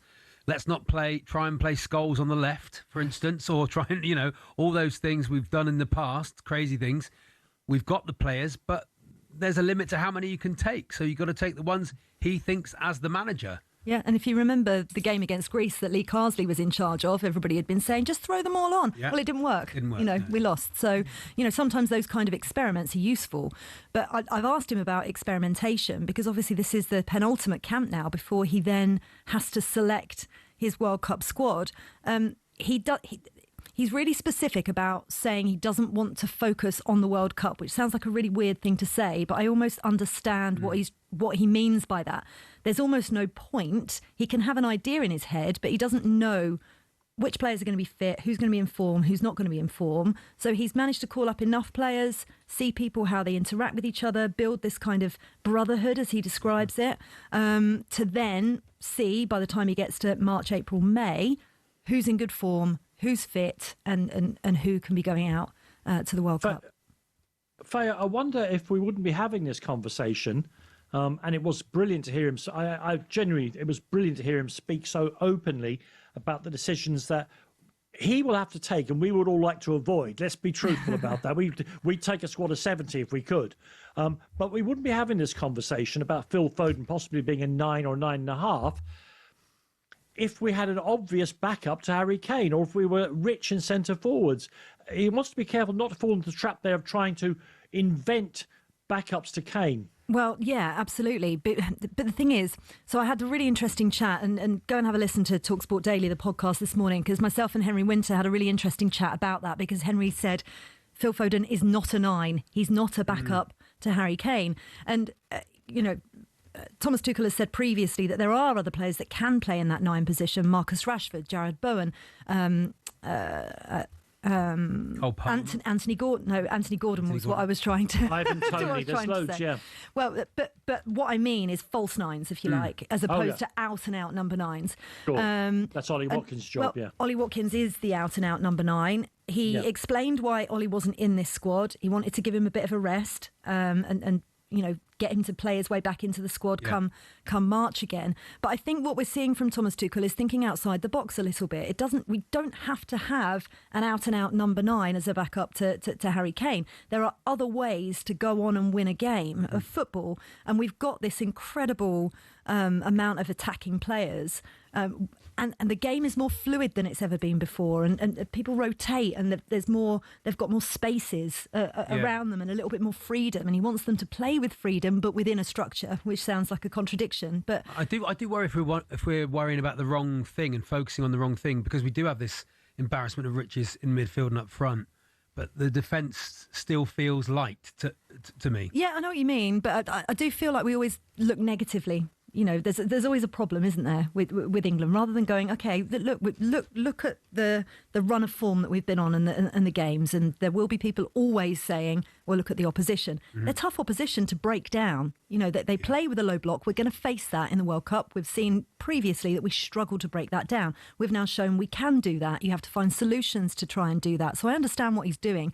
Defensively, yes. To a point, I think we are light. I think Levi Colwill's injury was a real blow, not just for him, but he was really starting to get some momentum with England. But Ezri Konsa has really come into his own this season, and I spoke to him earlier on today. But also so humble, doesn't assume that his place on the plane is guaranteed, and he's one of those versatile players. He can play as a right back as well as a centre back. But Faye, we all know that the problems we're discussing here, they can't be solved by the England manager until you get to tournaments. Exactly. Your defensive weakness doesn't show up until you play the very best teams in the last 16 in the quarter final. The qualifying is seeded, so England tend to be the bullies of the group. There's nothing you can do about it. He can't pretend. He can't pick a weakened midfield to test the defence. He can just pick the best defenders that he's got. And it's also the same for everybody, by the way. Yeah, absolutely. Every single team that goes to a major tournament have the same problem. They can't face the top opposition till they get there. The only team who could honestly say now we've got a great bunch of defenders is probably the Netherlands. Everybody else will have to wait till they get to those latter stages to see how their group of young men stand up to what's put in front of them. Listen, Faye, thank you very, very much indeed. Lovely to see you both. Absolutely. Thank you very much indeed. I'm only curtailing Faye's appearance there because we're getting calls in now on 03717 223344 about what the England manager said there. First up to the Ocky is Adam, the Villa fan. Hi, Adam. Hello, Adam. Hi guys, how you doing? Yeah, good. Really, really good. What did you make of what Thomas Tuchel had to say there to Faye and her colleagues? Yeah, I really liked it, in all honesty. I feel like we've always just tried to get the best 11 players in England on the pitch, no matter what kind of player they are and what position they play. For instance, with just in front of the back two, I think Wharton or Anderson are the best two, and they're the two that should really start and play. Where are you playing Declan Rice then? I was pushing him forward, and he's going to. That takes out another one of the 8s and 10s. Exactly. Yeah, exactly. But that's the sort of selection that I think will work best, because those playing in that position, or playing in the right position and playing that position the right way, is just so much more important than just having the best player on the pitch. Because any player can have a good day or a bad day, and if the best player's having a bad day, it's going to be really bad, especially if he can't even play that position properly or do what the manager's asking. Adam, you've clearly thought about this, but none of us, thank God, have to do Thomas Tuchel's job, because you're absolutely right. You could play Wharton and Anderson there with a sort of block of 4, if you include the centre-backs like Brazil used to do, but then your wing-backs have got to be absolute engines because they become the creative players. We've got a mixture of people trying to vie for left-back. And Reece James is, sadly, never reliably fit enough. And he doesn't trust Trent Alexander-Arnold enough. It's a real conundrum. What we are lucky, though, and I say this to Faye and to Adam as we go to the break, is that England have got the best depth of selection I think they've had for a long, long time. Centre-back, of course, is a problem. But man, has he got some brilliant young players who have been turned out by these academies over the past 5 years to choose from. And I think we should try and be, without being gung-ho, optimistic about England's chances. If the manager is honest and the players put in a shift, we've got a load of really brilliant players playing for England, and there's no reason why they shouldn't go deep, deep, deep into this tournament, climatic conditions notwithstanding. Thank you to Adam. Keep your calls coming if you want to talk about it more. 03717 223344. I wonder how pleased Adam would be if Rodgers didn't get on the plane as a Villa fan to the United States, Mexico and Canada. And thanks again to Faye Carruthers for joining us here on talkSPORT.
to North London, Eubank Jr versus Benn on talkSPORT.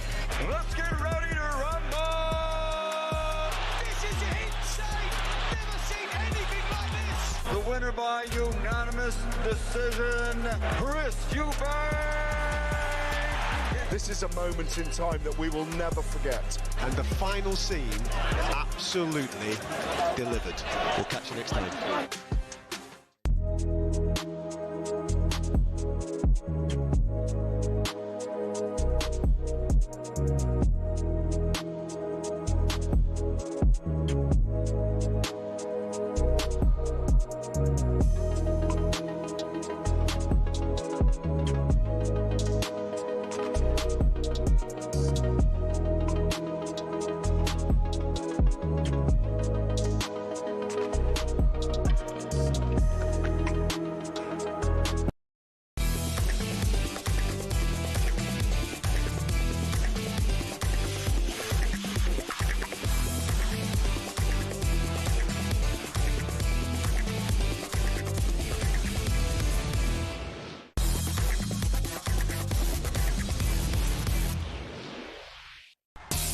fight preview. Eubank Jr versus Benn 2 on talkSPORT with DAZN. Watch the unmissable rematch live this Saturday, only on DAZN. Yeah, this Saturday, Chris Eubank Jr. and Conor Benn meet again in a highly anticipated rematch. So let's take a look ahead to the big fight now with DAZN. Chris Eubank Sr. joined Simon Jordan, Paul Smith and Spencer Oliver on Talk Boxing yesterday. Here he is discussing whether he will attend the fight like he did last time round. There were so many people who had this view that I shouldn't be taking up as much limelight, as they put it, as I did. And so this went on for years, and obviously Junior, over a period of time, he buckled to that, and I was made to leave the camp. You not think that he's a man of his own right, he's a man of his own deeds, and being your son was difficult enough because of the achievements that you had, that he should be able to come out into the light and be his own man and not be your son.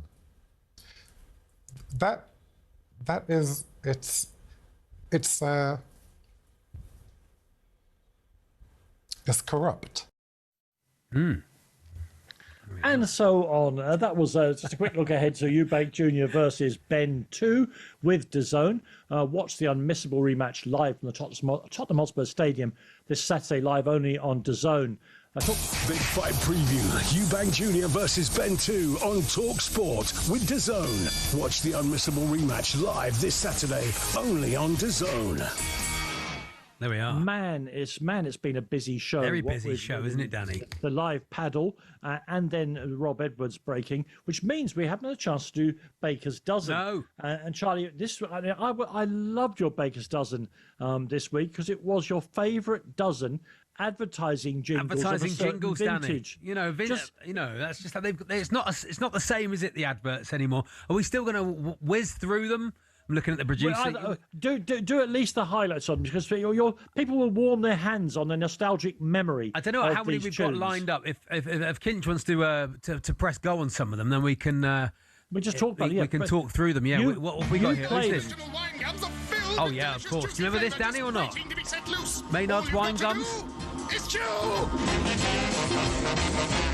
Remember this, Danny? There's the juice loose around the hoose. This juice loose. I'm not sure how much cultural appropriation goes on in it. We've missed the thing. He's faded it out. Yeah, it's all right. Everyone remember that it's time for it. Oh no, here it comes. It's a pastiche of a natural song called "There's a Moose Loose Around the Hoose." Oh yes, of course it is. A Cornish pastiche. No, this is my favourite all time. Or frozen peas. Remember this one, Danny? Will it be mushrooms, fried onion rings? It'll be taken to me. Hope it's chips, it's chips. That's the best one, Danny. We're on the back of the van. Do you remember that? There's so many of them brought an absolute Proustian rush to me, if I'm using that phrase correctly. It's chips, it's chips. I hope it's chips, it's chips. There's two. What's next? King? Chocolate on your chocolate on your biscuit. Join our club. Yeah, very good. Yep. Not just chocolate, a lot of chocolate on your biscuit. Chocolate. Yeah. And I'm sure there's more. Fudge is just enough to give your kids a treat. Yeah, finger of fudge. Fudge is just enough until it's time to eat. It's full of calorie goodness and very small. I mean, these things are just lodged in your brain for your whole life. Their purpose. That is their purpose. And I mean, when I was going to pick the 13th one, the one I picked, just so as you know, is the Milky Bar Kid. Oh yes. Because that song, do you know what? That advert landed nearly 30 years. They had to keep replacing the little blonde kid. Oh. The Milky Bar Kid.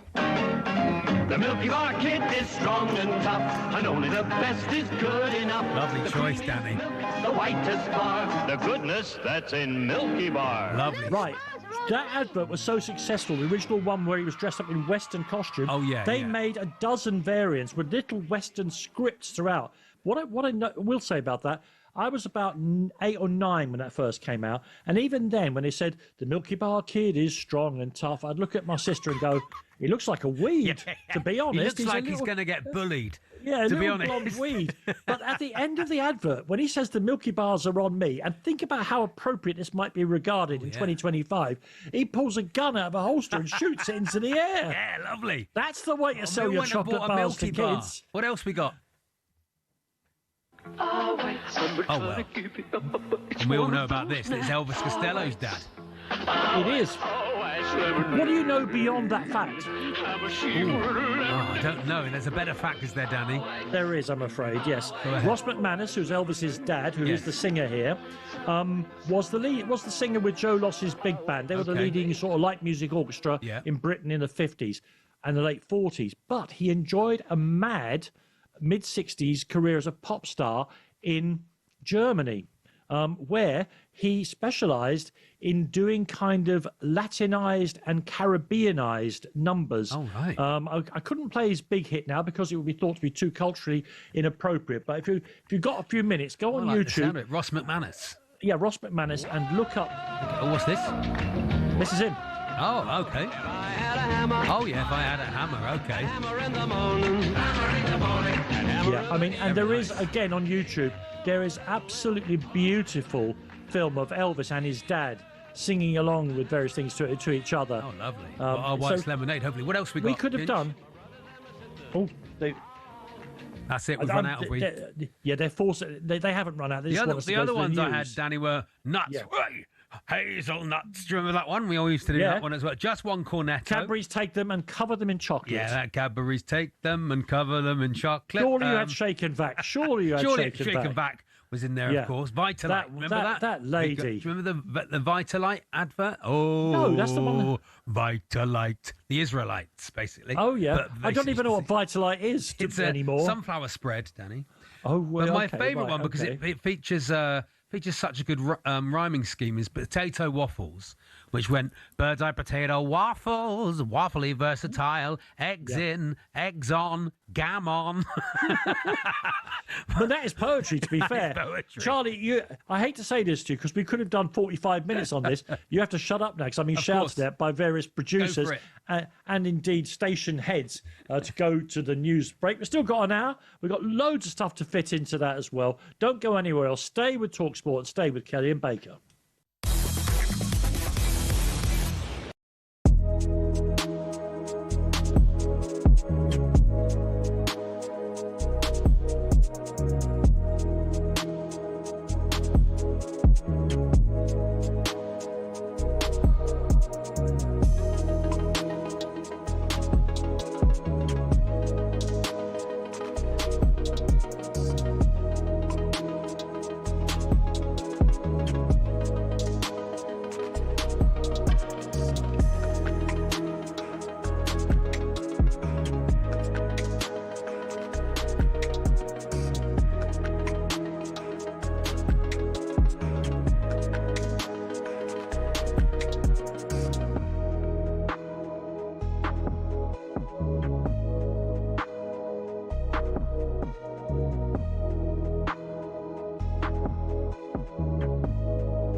And in the final hour of today's edition of Kelly and Baker, we've got pop stars, we've got TV stars, and we've got Ben Fletcher.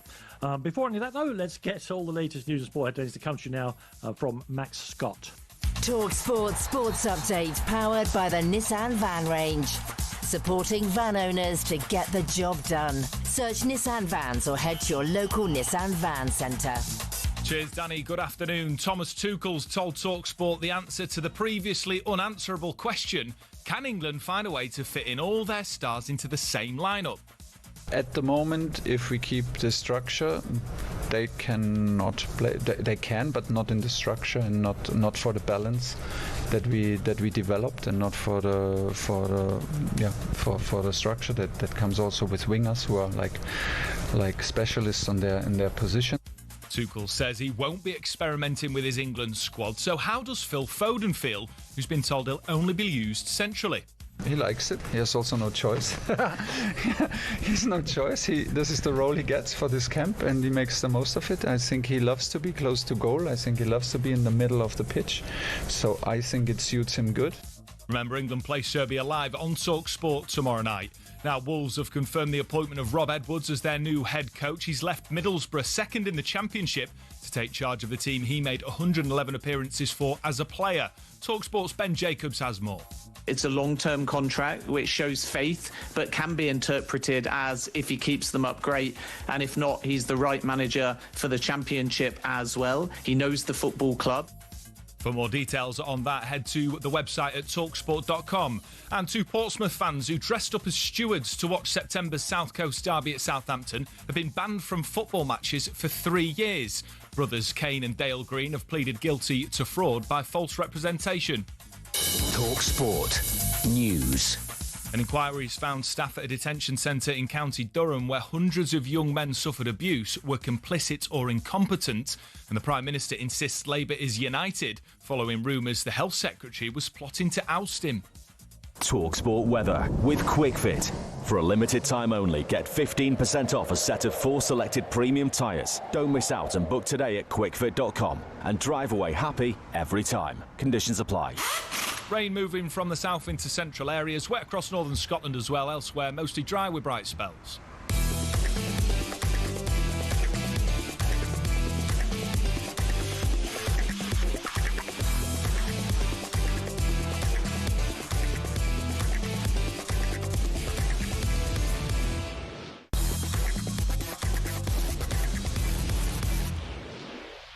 So this is how it feels to be lonely.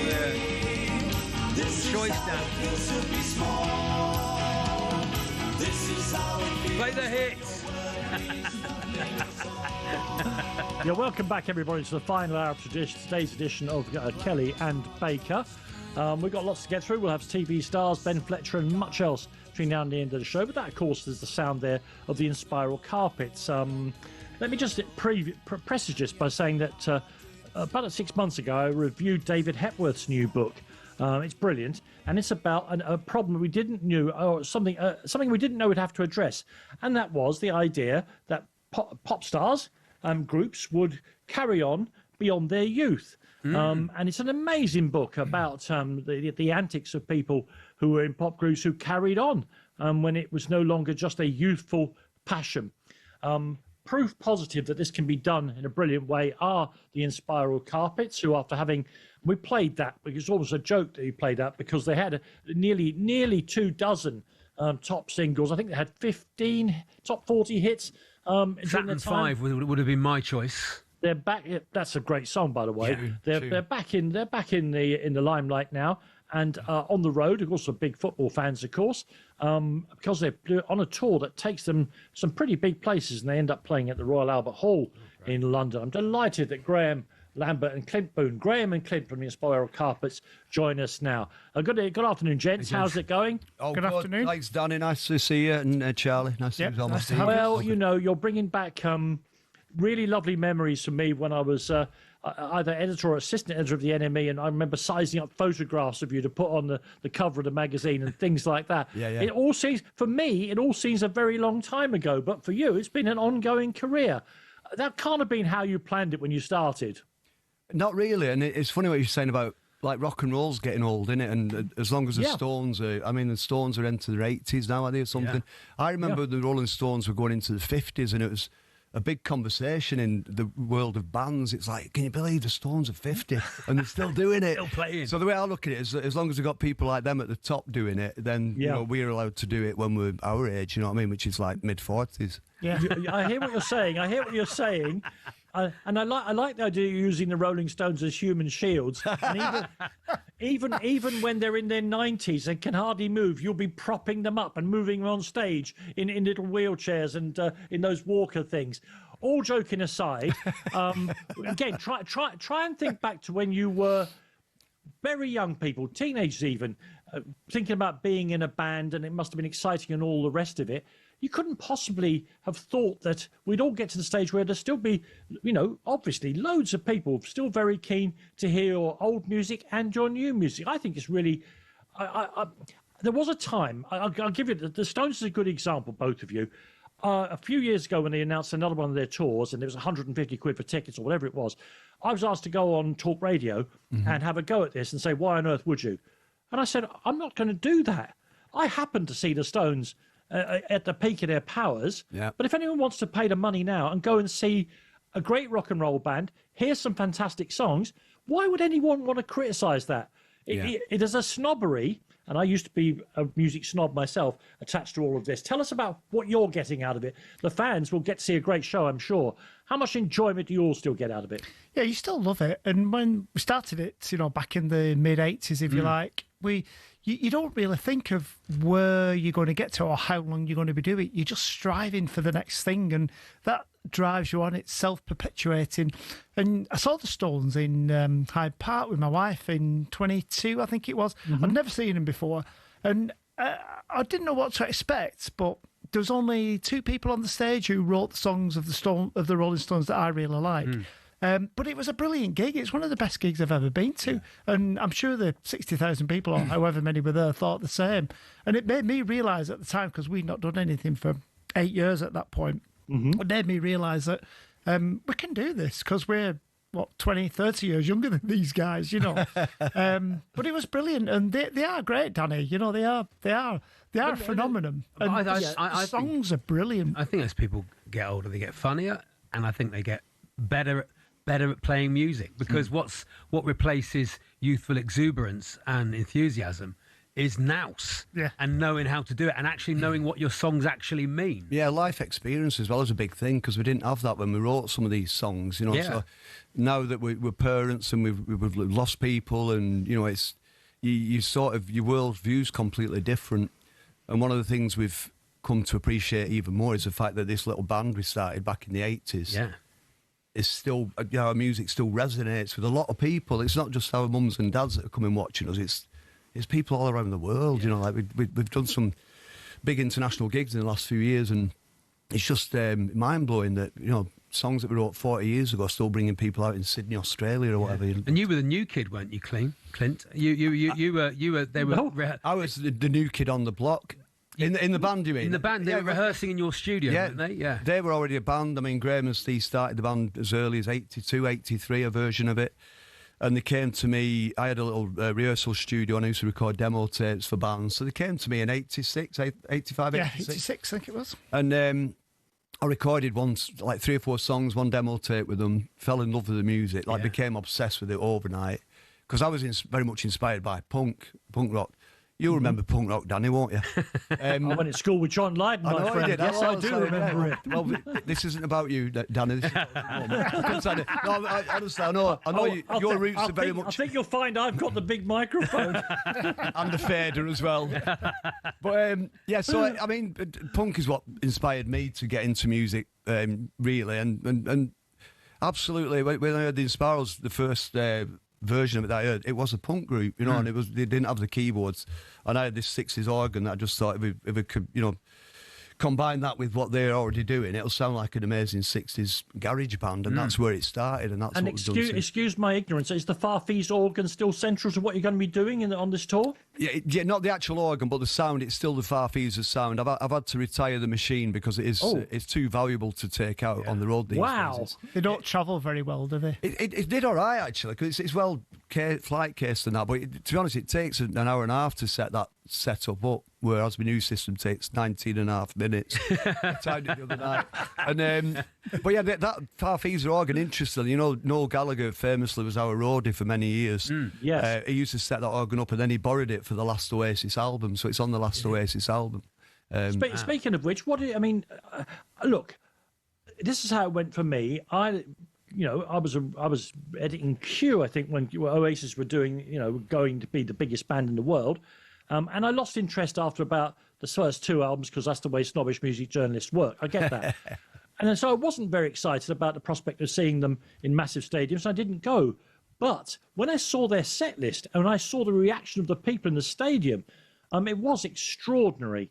And whatever you think about the way they carry on in public and all the rest of it, it really was a sort of almost a celebration of that music out of Manchester and its surrounding areas at that particular time. It was amazing what happened with Oasis. Yeah, it was brilliant. And, I went to one of the Wembley shows on the last run. It was fantastic to see the audience, 82,000 people loving it. And, Noel and Liam, they played ball with the set list. It was 20 of the biggest songs. Amazing. It was just everything it needed to be, Danny. It was great. We'd have all enjoyed it if they'd played a new album just for the whole thing, because they didn't say what it was going to be, No, well, if they would have done a new album, for even the most hardcore fan, it would have been hard.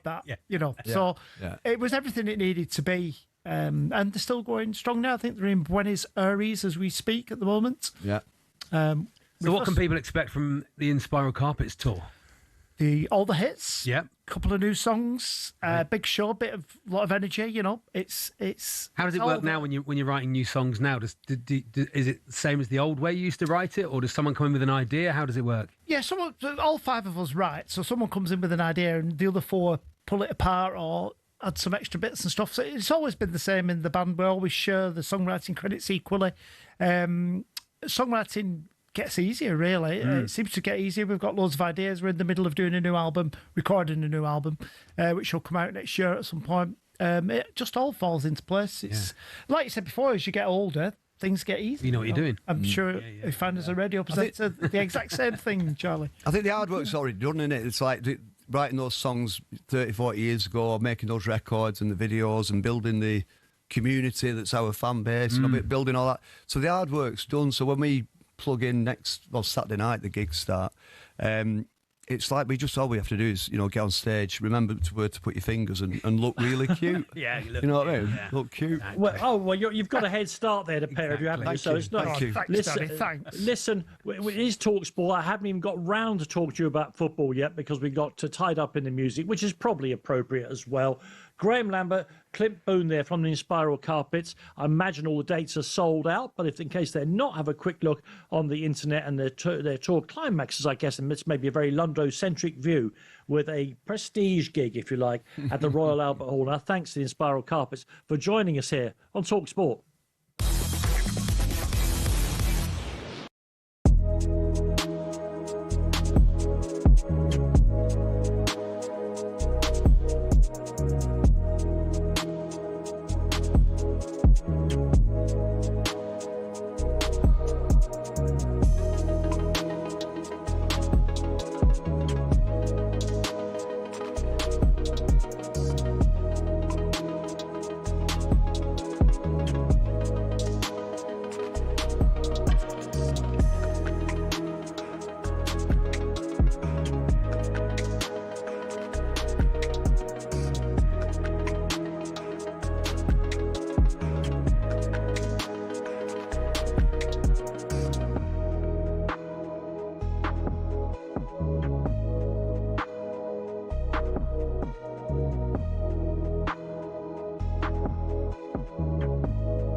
London, Eubank Jr versus Benn on talkSPORT.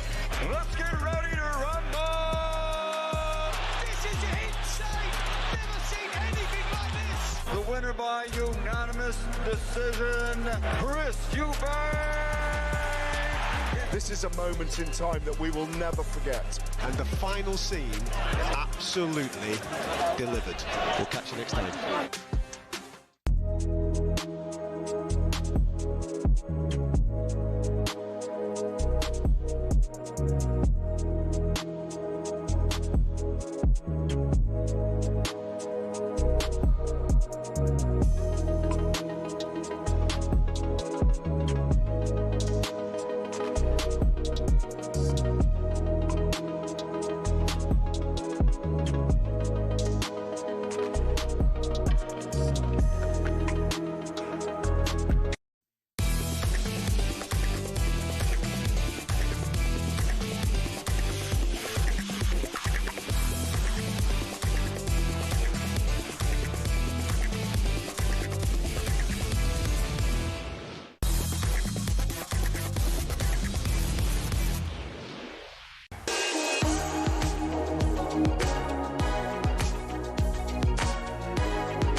Now listen, I watch a lot, thanks to the wonders of modern technology, I watch a lot of football. A lot of football. I love it. It happens to be my work as well, but I really like watching the games. And I saw this weekend perhaps the most remarkable game I've seen in the last 12 months. Atletico Ottawa secured a Canadian Premier League final victory, unlike any other at this weekend, I say. The game was played in an absolute blizzard. And I mean there were 6 or 7 inches of snow on the pitch by the end and snowflakes swirling around. And it featured an icicle kick, like a bicycle kick, but colder, from Mexican midfielder David Rodriguez. Let's have a listen and a look at that incredible moment now. Will put it in the box. In swinger. Alva, I believe, knobs it out. Now Cloutier trying to cross. Anyone's to claim in the air. Bicycle! Oh my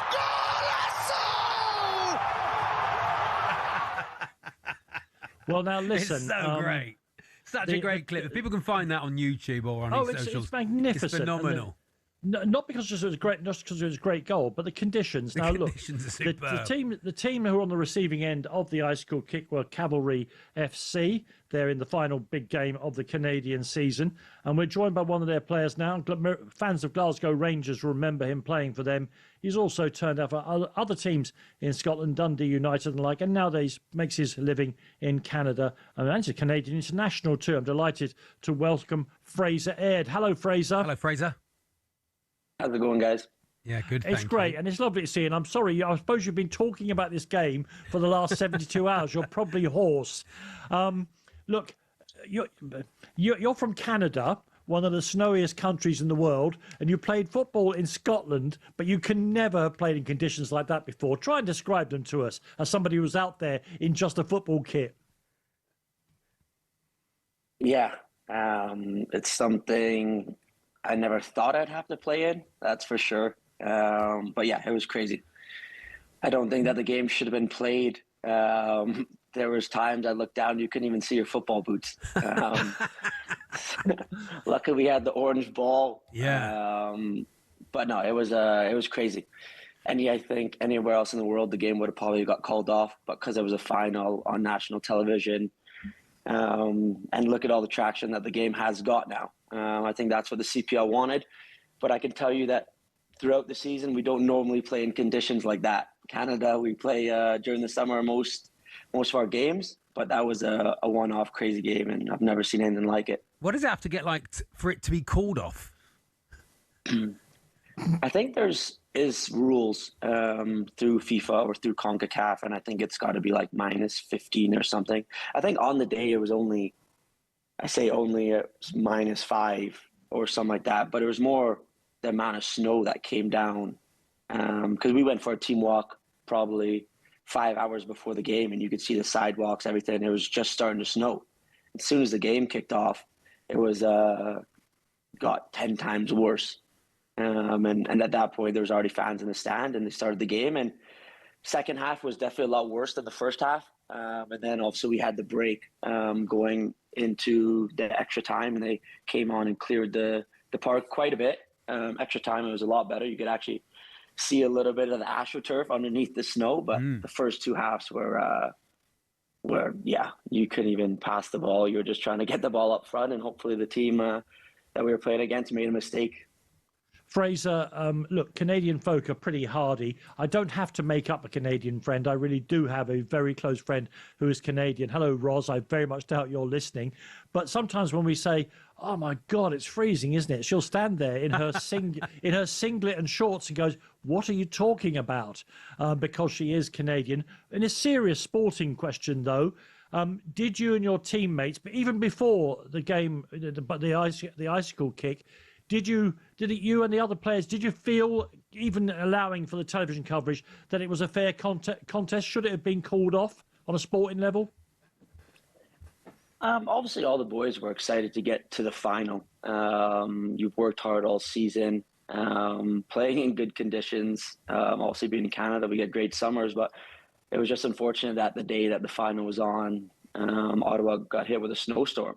And obviously, you were just excited, and obviously no one's ever played in conditions like that. You know, you start the game, all the adrenaline and everything, the atmosphere at the game, there were still thousands of people in the stands. But when it got to the second half, there was a few times I spoke to the ref, and he was waiting for confirmation from the sideline, from the CPL, from people kind of above him. Yeah. Because it did get dangerous. There's a few times I tried to slide tackle. And you couldn't even see the ball at times, around the sidelines. And it got to a point where it was pretty dangerous, you know. At the end of the day, it is a big game of football, we're in a final, but at the end of the day, the player's safety is the most important. I think if you ask both managers going into the second half, they would have both said we should have probably taken a break. They should have came on with the trucks and cleared the snow. They eventually did do that come the extra time, but I mean, looking back, you never know how the game could have went. If they cleared the pitch, took an hour. Sure. But I think at the end of the day, I think that the CPL obviously wanted the game to go ahead. It was on national television, as I said. And, I mean, look at the traction that it's got. I read something on Instagram yesterday. It hit 780 million views in 48 hours. God. So it reached over 100 countries. So I think that's what the CPL wanted. They're growing a brand, and I mean, look, everyone's still talking about it today. Well, listen, Fraser, we know that soccer is not the national sport in Canada. That's probably ice hockey. I saw the Toronto Blue Jays very narrowly failing to win the World Series in the baseball last week. We see that. But, of course, the World Cup is coming to Canada. It's just months away now. Is there any visible excitement about that? And do you think it will help to grow the game in the country where you currently play? And it's your home country, of course. Yeah, it's massive. The buzz in all the cities is going to be crazy come next year. People are starting to talk about it now, Canada national team obviously qualified for the World Cup. It's amazing. I think we're in our golden generation right now with a lot of our players playing in big clubs, playing the Champions League level, Europa League, the highest divisions around the world. So we're excited, With regards to the CPL, I think they're probably going to take a little bit of a break, and a lot of the clubs will probably have representatives helping out at the World Cup with some of the teams coming in. So it'll be great. At the end of the day, this for Canadian football is massive, puts our national team on a massive stage, but also our country too. We look at our game at the weekend, and trust me, we don't always play in conditions like that. Come the summertime, 2026, you'll see the games in Vancouver, you'll see the games in Toronto, and I wouldn't be surprised if they're 25, 30 degrees weather. Everyone going will have amazing time, and Canada's a beautiful country, and I'm sure that it's going to represent the World Cup well when the games go there. It's a shame, because I was going to suggest we start building snowmen as our centre-backs, Danny, just to stop our centre-back crisis. Nothing in the rules says you can't build snowmen.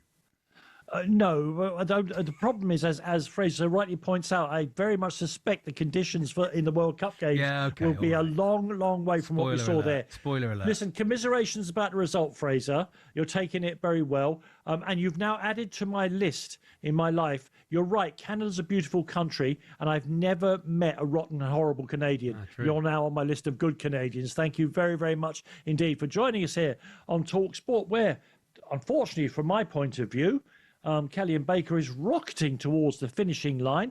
However, many of you may think, good, because then it'll be time for drive.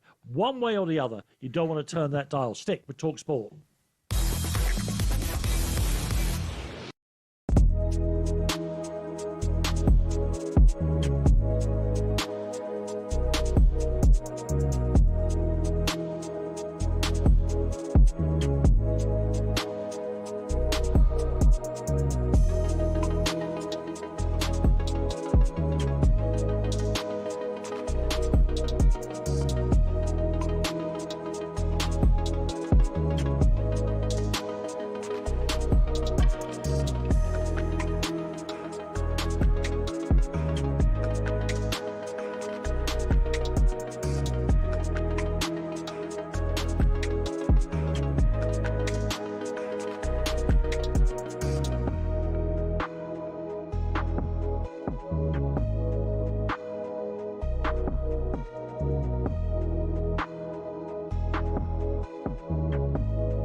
Thomas Tuchel's told talkSPORT the answer to the previously unanswerable question, can England find a way to fit all of their stars into the same lineup? At the moment, if we keep the structure, they cannot play. They can, but not in the structure and not for the balance that we developed, and not for the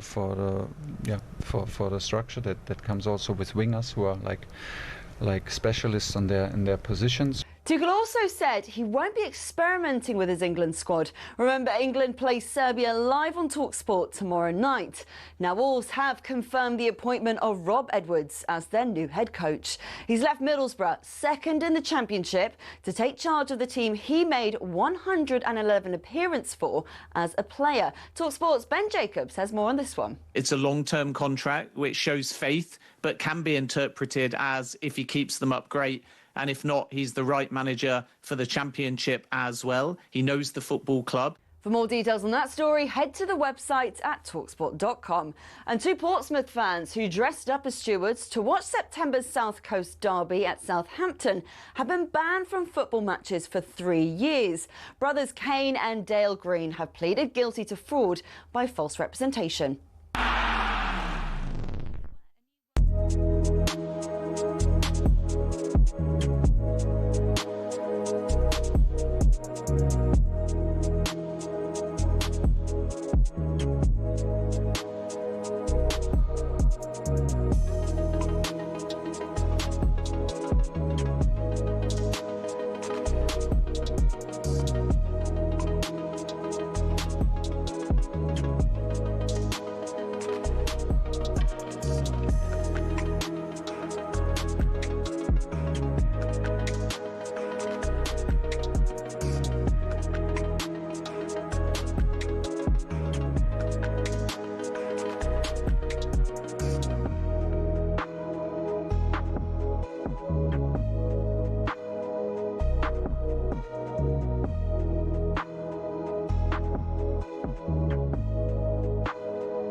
Paddy's Challenge on talkSPORT with Hawksby and Jacobs. What critics are calling one of the many radio quiz segments happening this week.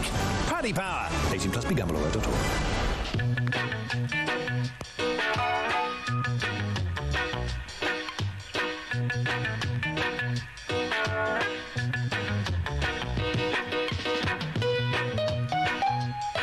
Yeah, sorry, I was having another Proustian rush there, the B-side of the first single I ever bought with my own money.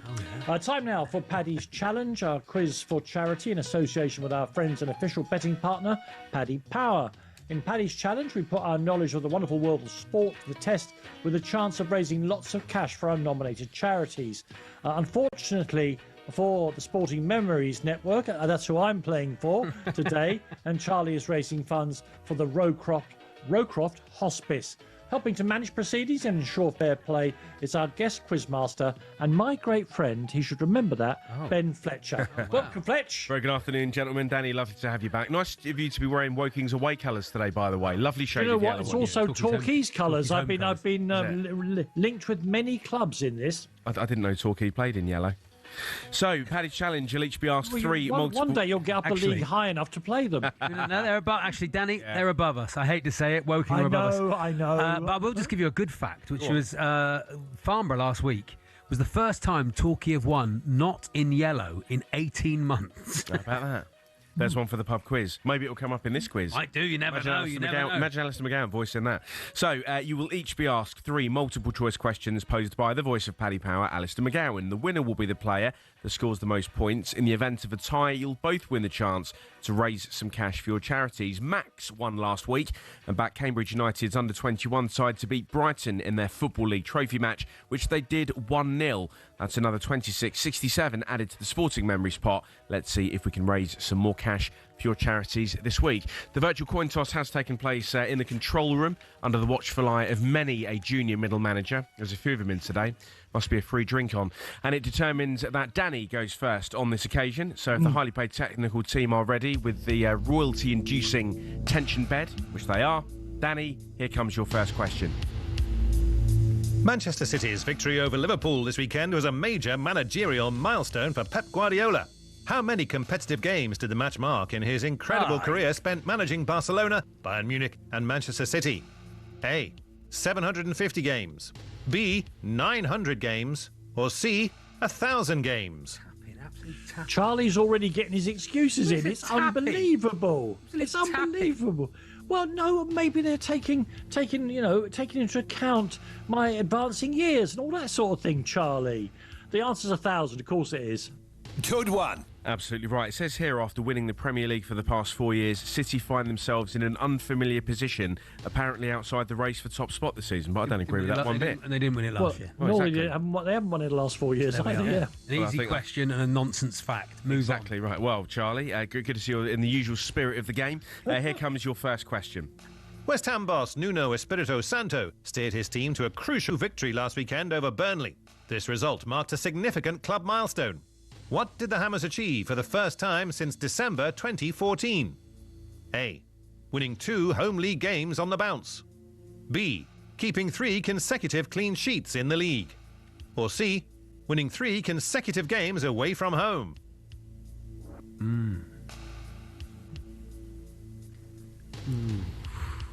I think it was 2 home wins on the bounce.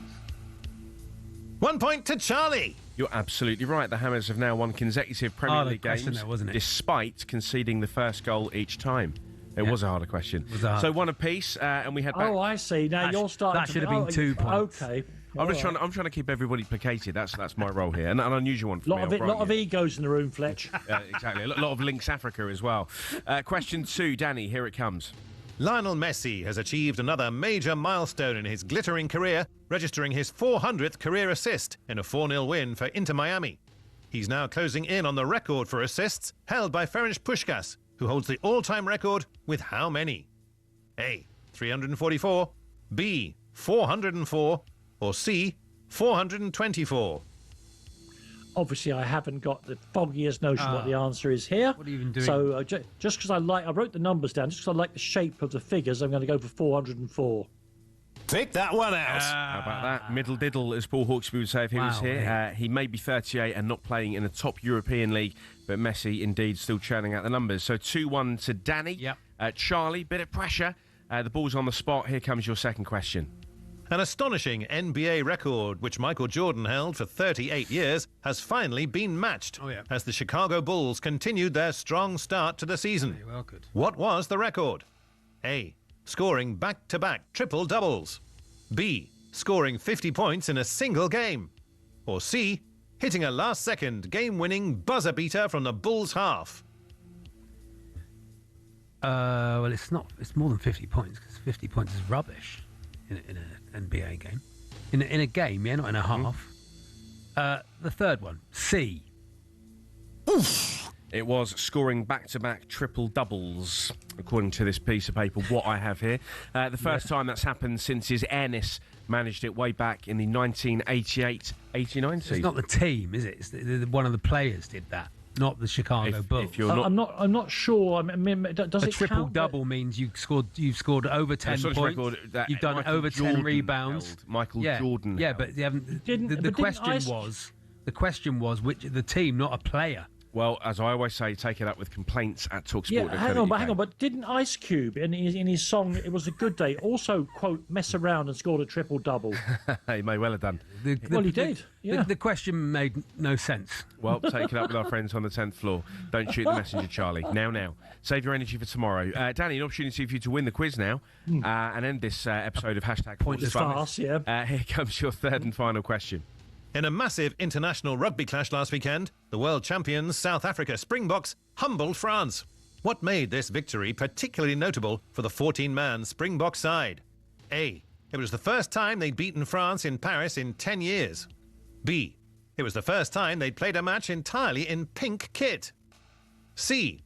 It was the first match where the entire front row was substituted at half-time. I think more than one of those things are true. But I'm going to go with A. 3 out of 3, back of the net, bravo! Absolutely right. A, what colour is your shirt? It's all in the B, coin toss. What is your favourite your colour? name? What is the unladen velocity? Where are you? What is the terminal velocity of an unladen swallow? I must just say, 2 years on from a captivating World Cup quarter-final, the Springboks beat Is that a European swallow? I don't know that. Springboks beat Les Blues once again, despite powerhouse player Lud de Jager getting a red card. So, Danny, you have won, but we've got a couple of seconds to kill. And Charlie loves finishing with a little bit of respect. So, we'll try and get that for him. Charlie, here comes your third and final question. Australia beat England to win the Rugby League Ashes last weekend. How many consecutive series have the Aussies now won? A. 14, B. 10, or C. 12? 14, A. 2 out of 3. Not bad at all. Very good. The Aussies have won the past 14 Rugby League Ashes, winning 21 series in total. This year's Ashes was the first in 22 years. Yeah. How about that? Which we knew. So, Sean Wayne's side were found wanting. 03717. Congratulations to you, Danny. You are today's winner. You've won a free £20 bet that Paddy Power will place for you, so you can try and win some cash for your charity. It just remains for me to ask, what are you going to go for? Evidently, I'm going to go with something that will turn into big money. Spurs to win at Arsenal when the Premier League comes back. Okay. Well, could it be Don't something? laugh. What are you laughing at, Fletcher? No, it's not Fletcher. It's actually Charlie laugh. What are you laughing at? We have to wait 8 weeks for the result, which is great. I think we're not. I'm being looked at through the glass. I think it probably has to be a result before next week. Okay. Like England, all right. Ireland, Scotland, Wales. Harry Kane to get a double in the game against Serbia. That's more like it. Live on talkSPORT. So we'll see how you get on and reveal the winnings next week. Okay, listen, thank you very much indeed, Fletch. That was this week's chat. I really enjoyed that. Did you? You enjoyed it, did you? Yeah, good. Yeah, I tell you why I enjoyed it. Can you colour this in, Danny? It was that between you and me, Charlie. I tell you why I really enjoyed it, because I thrashed you. Yeah. I wouldn't call it thrashed. That's the I had honour in defeat. People are saying on social media that could have gone for 1 million years and I'd never got a question wrong. That's this week's challenge in the book. Thanks to our friends at Paddy Power. It's 18+ and begambleaware.org. Paddy's Challenge on talkSPORT with Paddy Power. 18+ begambleaware.org.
to North London, Eubank Jr versus Benn on talkSPORT. Let's get ready to rumble! This is insane! Never seen anything like this! The winner by unanimous decision, Chris Eubank. This is a moment in time that we will never forget. And the final scene, absolutely delivered. We'll catch you next time.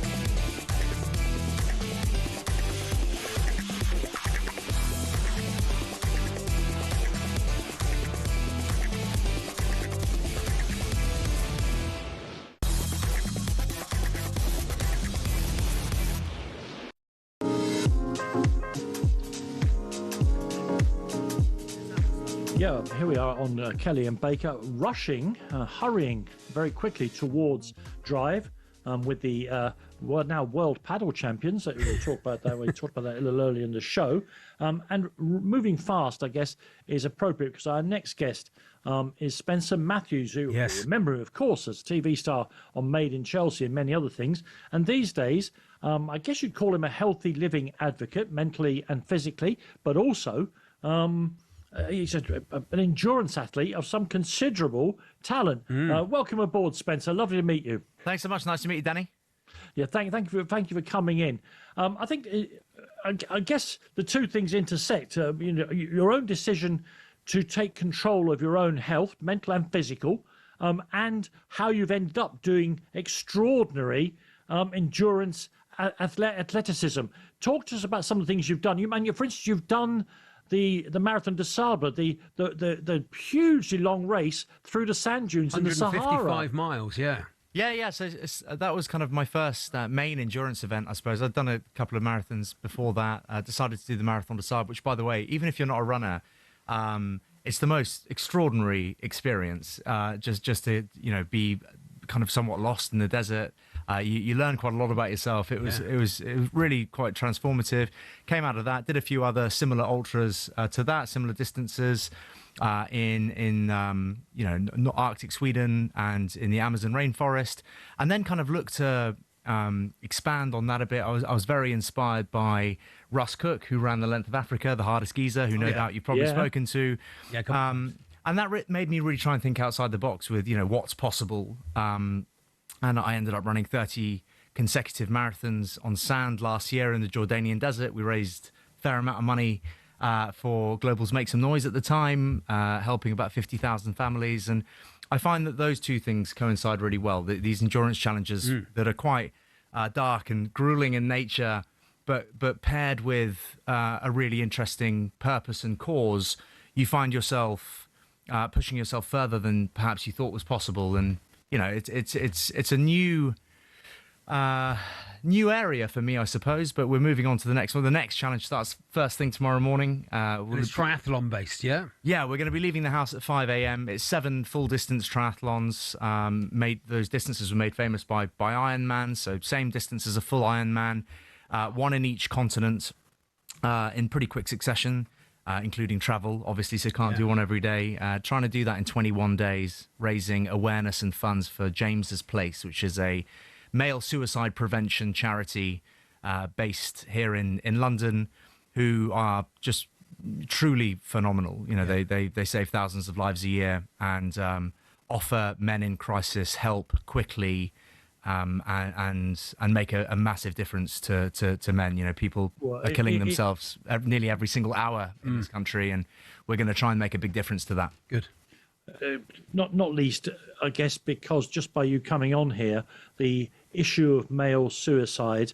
My wife has worked for years for the Samaritans, and she tells me it's just one of the hidden hidden epidemics in the country. People just don't find enough time to talk about it.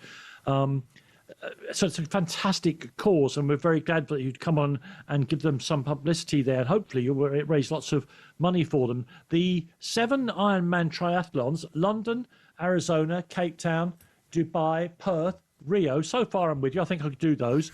Hang on. But the last one is Antarctica. Wow. Yeah. What's that going to be like? Cold. Yeah. Different kit, I'm assuming. Different tyres. Yeah, no. So we won't be on the road bikes. We had some bikes built for us by Pearson, which are a godsend. They're incredible. Those are kind of racing bikes, road bikes. No, I'll be on a fat bike. Yeah. There, we're going to try and find something relatively hard to cycle on, although that's not a given.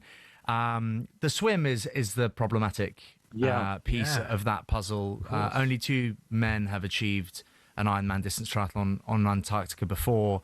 Both of them took, tens of hours. I'm pretty sure, one took 39 hours, one took 70 hours.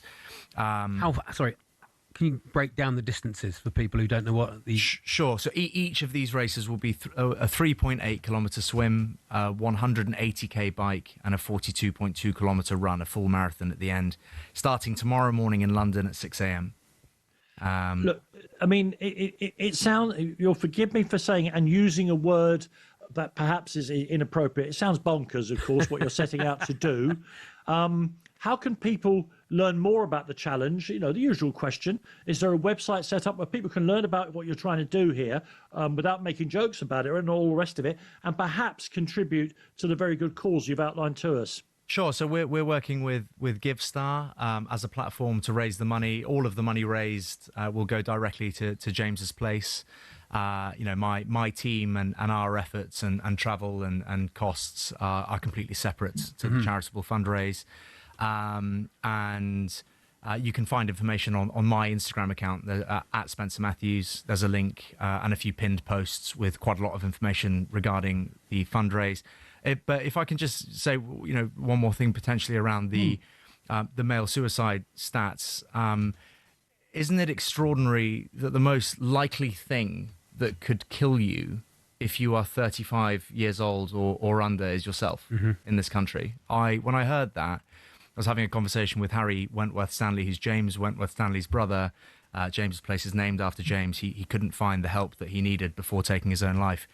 And Harry told me that, and honestly, it really blew my mind that of all the things that you think might kill you, you're most likely to die at your own hand. And I just think that can change, and it has to change, and that's something that we're just trying to, we want people to talk. If you're feeling, if you're not feeling comfortable in yourself, if you don't feel like you can carry on, there are people and there are charities that you can talk to, and there is a brighter future just around the corner for you, and James's Place is a great example of that. I will just say, if you are struggling and you do need help, you can call 116 123, which is the Samaritans number, 116 123.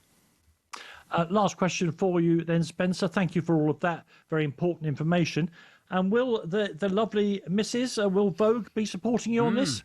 She absolutely is. Yeah, she's coming tomorrow morning to the swim, even though it's at 6 a.m. I have told her she doesn't need to be there at that time, and she's going to come with the kids to Regent's Park as well. We'll be lapping Regent's Park.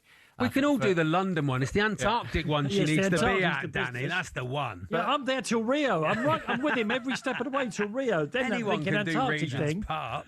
As ever, my wife, my wonderful wife, is very supportive, and I am of her as well. She won't be travelling with us for a number of reasons. Really, we're going to be in.